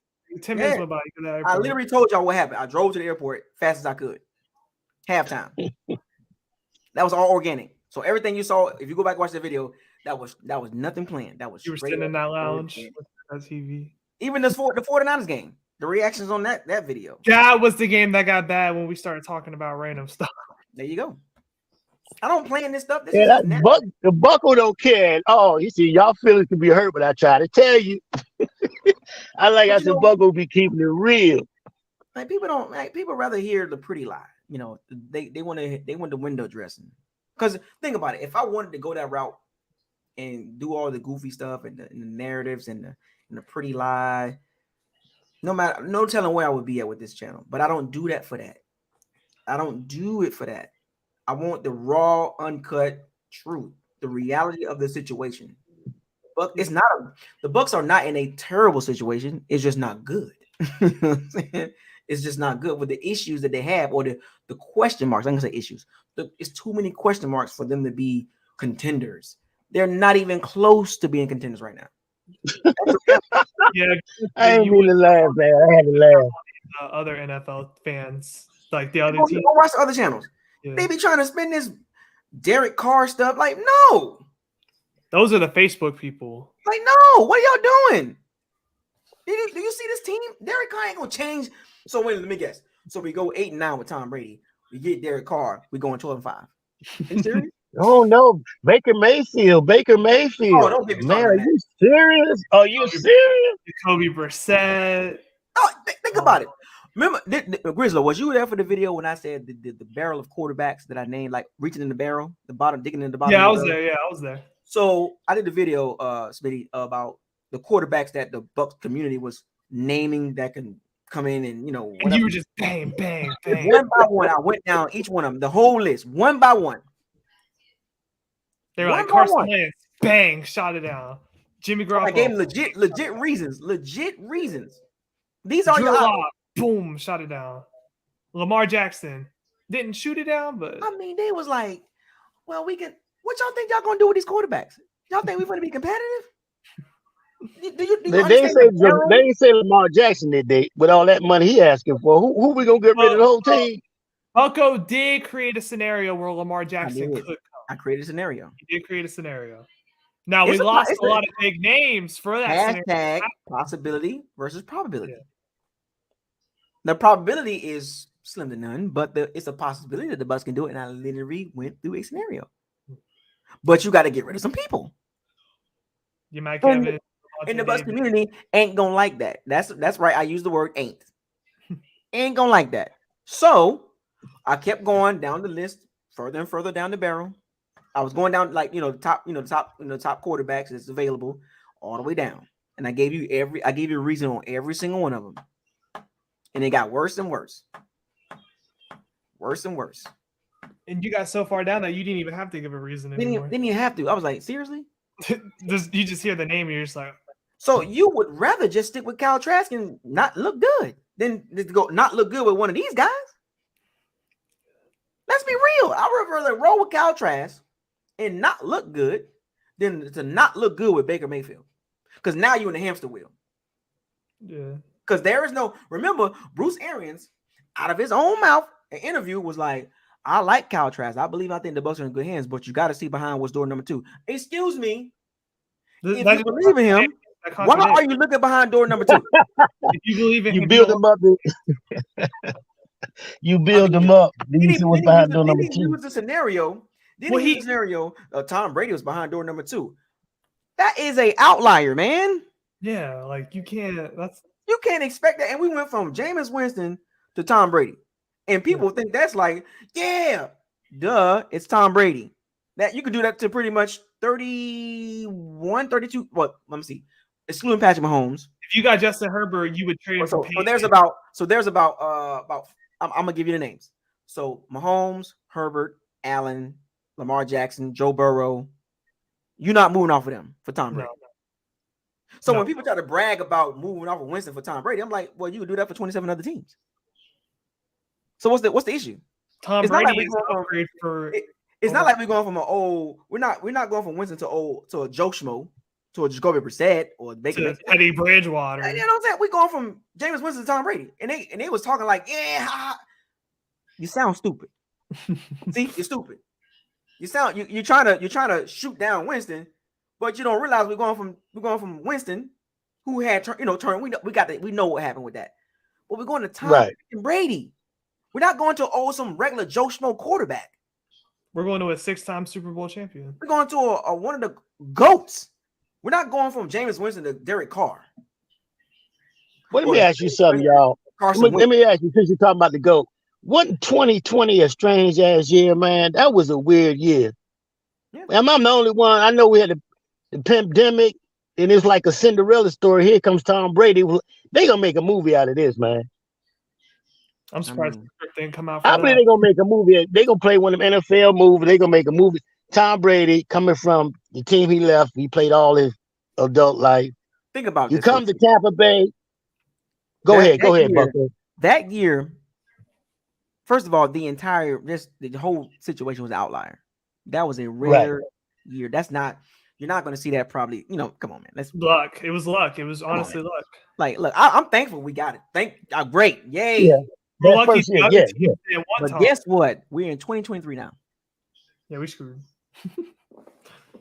See how fast that left. You see how fast that passed? Yeah, 3 years ago. That's crazy. That's what I'm talking about. That's 3 years ago. So it feel like it was to me because I'm old. It's dirt.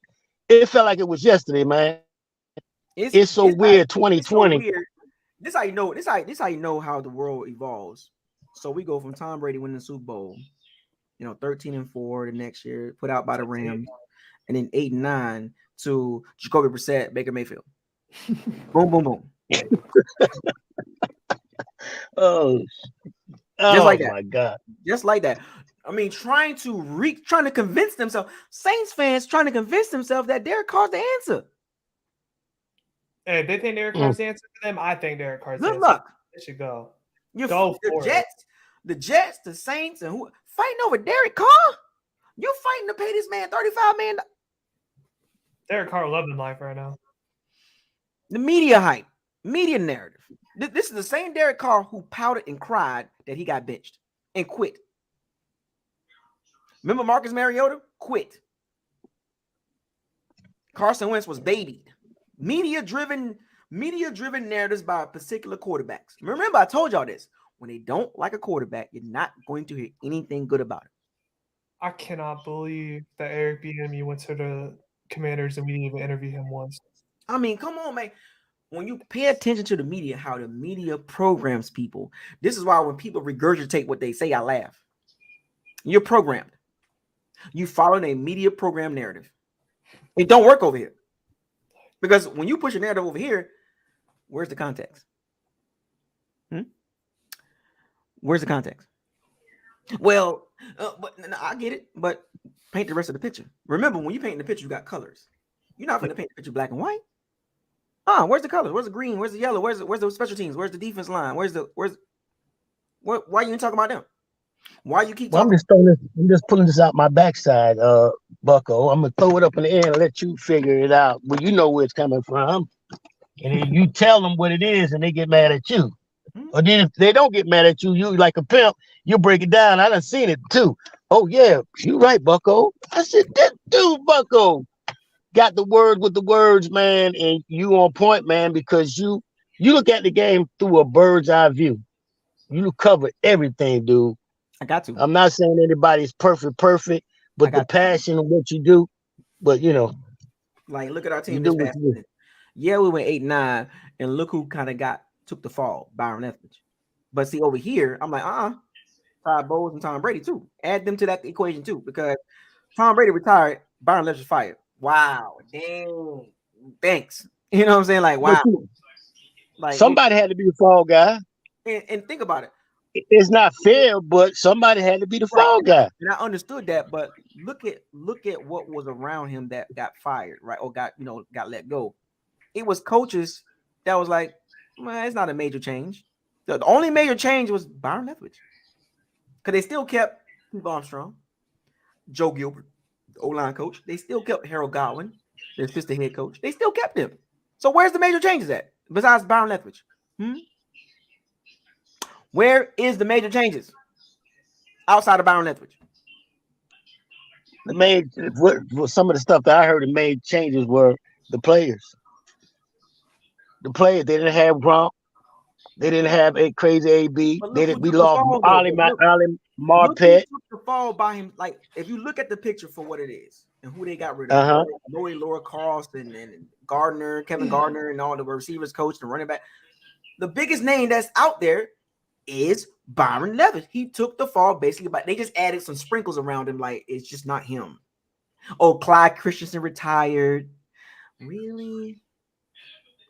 You're trying to cover up. You're pointing the finger at Byron Leftwich, but you're trying to throw some mirage up. Like, I see it. Keith Armstrong didn't even get cut. Like the special teams wasn't good. Why he ain't get let go? One thing that hit me, and it probably hit a lot of people, when they had that practice and Jensen went down. I said, "Oh my God, we done, man.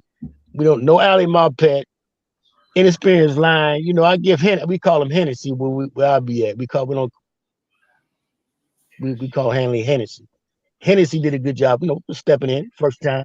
When I see no plays and I see Julio, he was always hurt, but we all knew he was going to be hurt. But he wasn't the same like in Atlanta. We used to call him Don Julio, but in the words of your own words, Julio.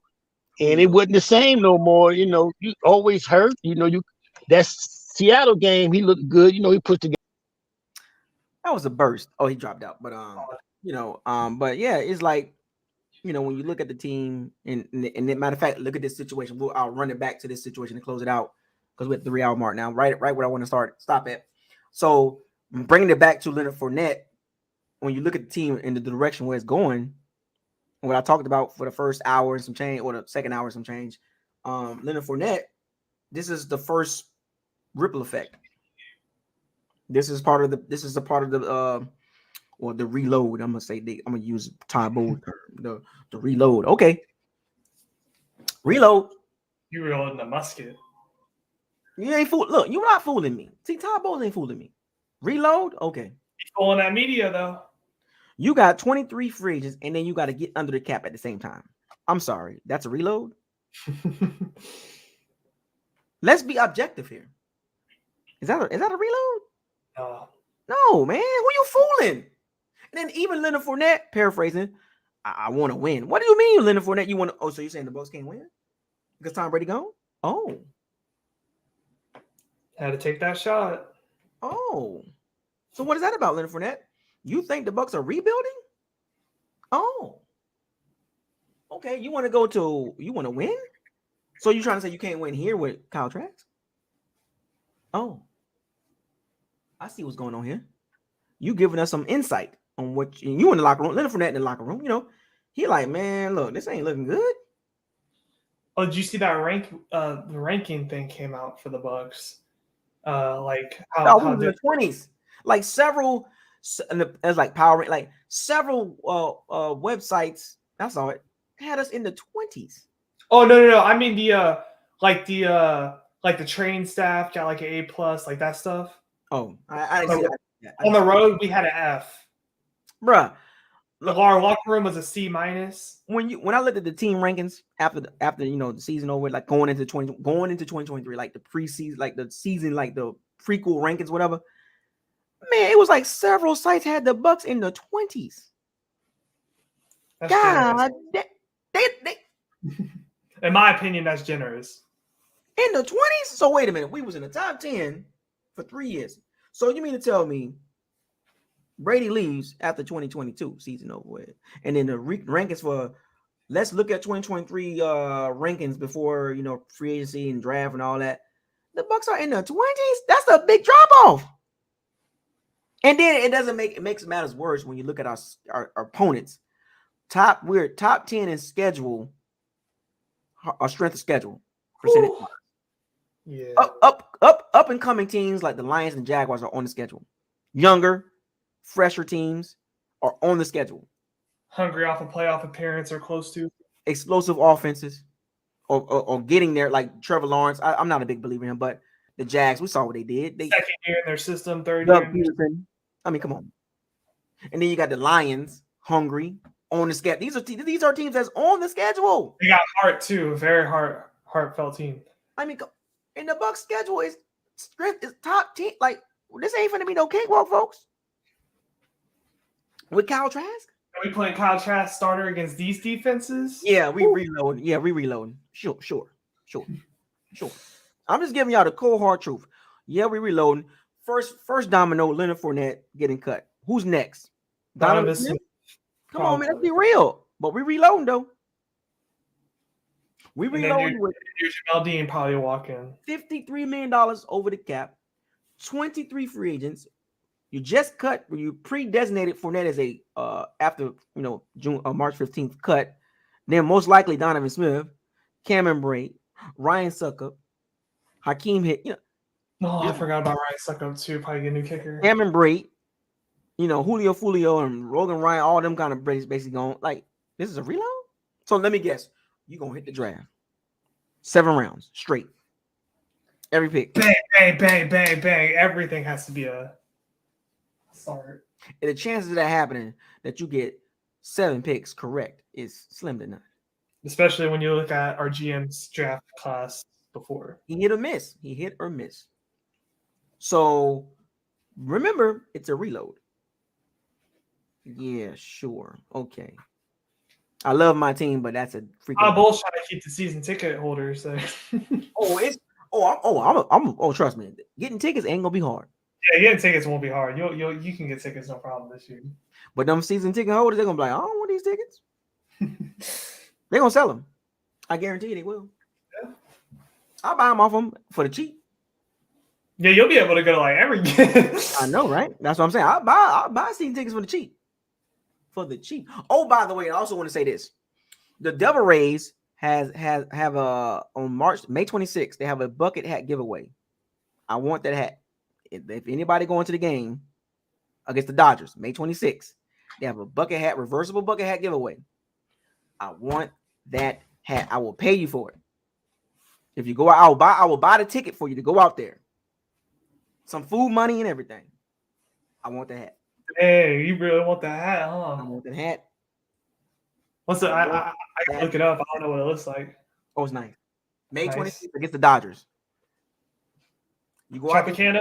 I'll make sure you get a hot. What you want some to eat? You want some food? You want a hot dog? You need a hot dog. You want some popcorn?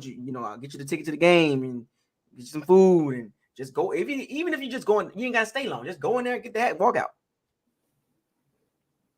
Yeah, go in there, get out, eat traffic. Yeah, if you want to stay for like a couple innings, that's cool. Get you something to eat. I'll give you some. I'll cash up you some money. You know what I'm saying? But I want the hat.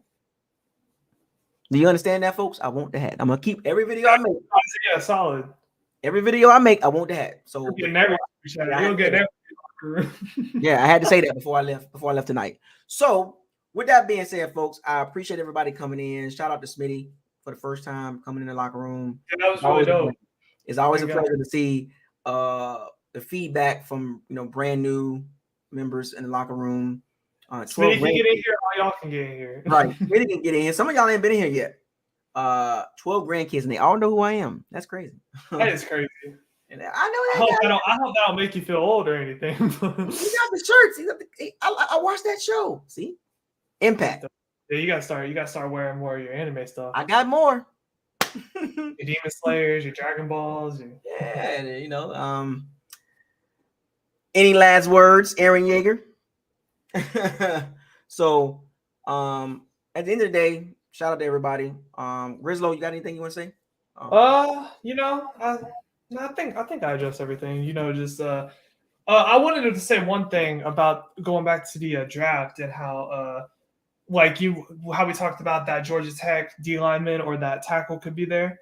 I think if we drafted for like how you're supposed to draft, for your division rivals, because your first goal in all football is to win the division. Mm-hmm. I think you draft that tackle because of that Panthers D line that's only getting better. Because I think that's the most threatening team for this year is the Panthers out of the whole NFC South. Because their defense is only getting better and it's scary. So that's what I was going to harbor in on. I think if the tackle's there, you get the tackle. Thinking about that in that aspect. That's all. Gotcha. Yeah, we'll dive into that. We'll talk about some of that stuff tomorrow. Watching the D lineman. I'm looking forward to that video because I'm going to be really tuned in with my paper and my pen. 3:00 sharp. 3:00, 2:00 my time. I'm gonna make sure. I watch that video. I mean, watch that live. Yeah, it's gonna be very good, very good. I'm live streaming that. So I can't show it, but I'm gonna go live. I wish you could show the combine. I really wish. I know, right? Well, I mean, we all gonna be watching it, so it's like I get. So it's gonna be. This is a different video because I've never done this. Like this type of setup. So hey, that backdrop coming soon? Yeah. I mean, I just have been lazy to. Yeah. I can't wait for it. That whole setup gonna be because every backdrop is gonna have a different like the green screen, basically. You know what I'm saying? Yeah. It's gonna have a picture. Obviously what the theme for the day. It could be anything. You know what I'm saying? So yeah, you could put one of the D linemen from the combine there too. Yeah. right. So we'll see. You know, I just been lazy. You know what I'm saying? Nah, I mean, you busy too. Yeah, so it's just because I got to set it up, I got to test it out, I got to make sure, you know, if Yeah, it's technical. Make sure you ain't got no the technical. lighting can't be one side, can't be too much shadow, and you know what I'm saying. So, Hey, but you got that mic though. That mic been rolling with you for years. but it's actually, this is well, the stand is different. The stand is different. This is a really good mic. This is a Yeti mic. I'm gonna get a couple different things. You know what I'm saying? Like you'll see some different. Every season, I always change something. Every season we expect something new. So yeah, always. You know, and the super chats, I save all that for that reason. You know what I'm saying? Like, so like I bought stuff from the super chats. Like we gotta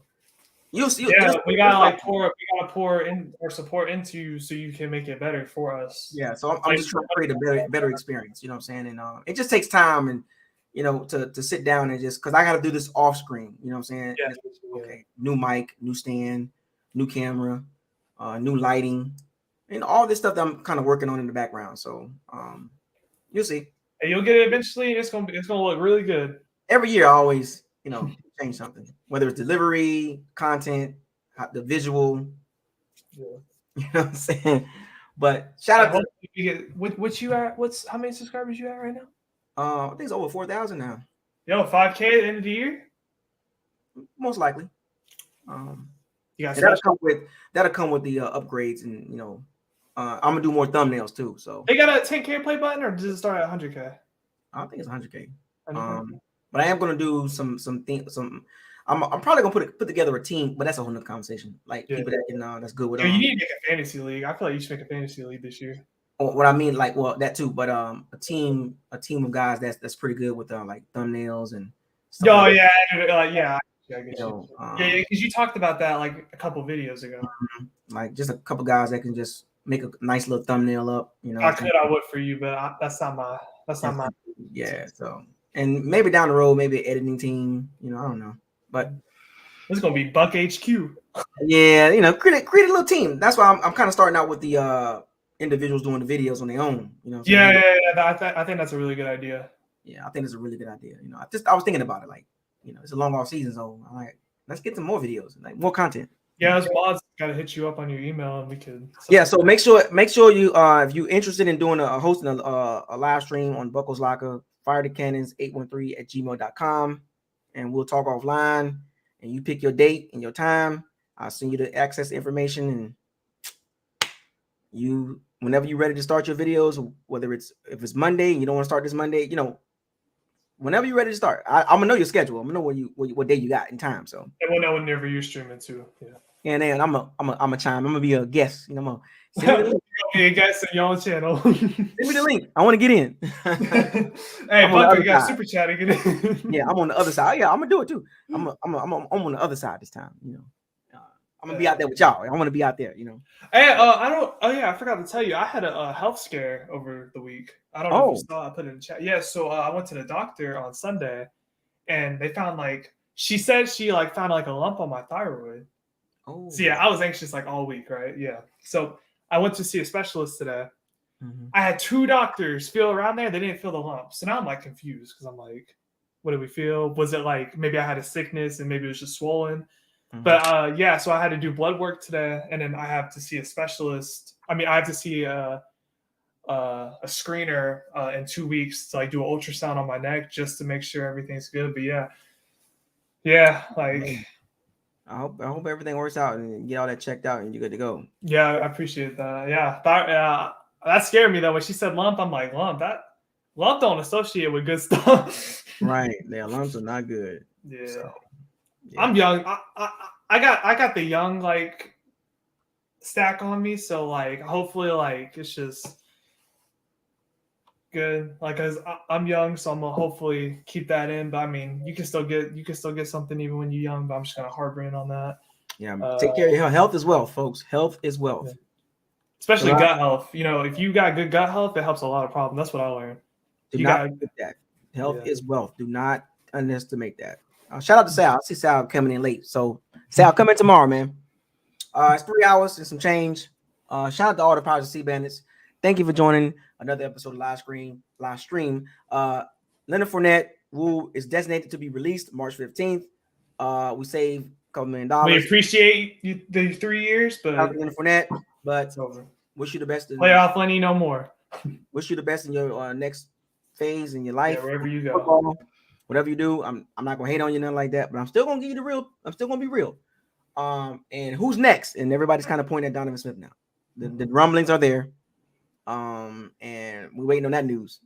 So when that news comes, Can't wait for that video. another video. We'll talk about Donovan Smith's time here. So Hey, like or subscribe, guys. Like the channel, super chat if you can. Always helps. All right, Isaiah, you got your hashtags, and then we out. fire those cannons, seize the day, raise a flag. Hashtag life after Brady. Hashtag who's next.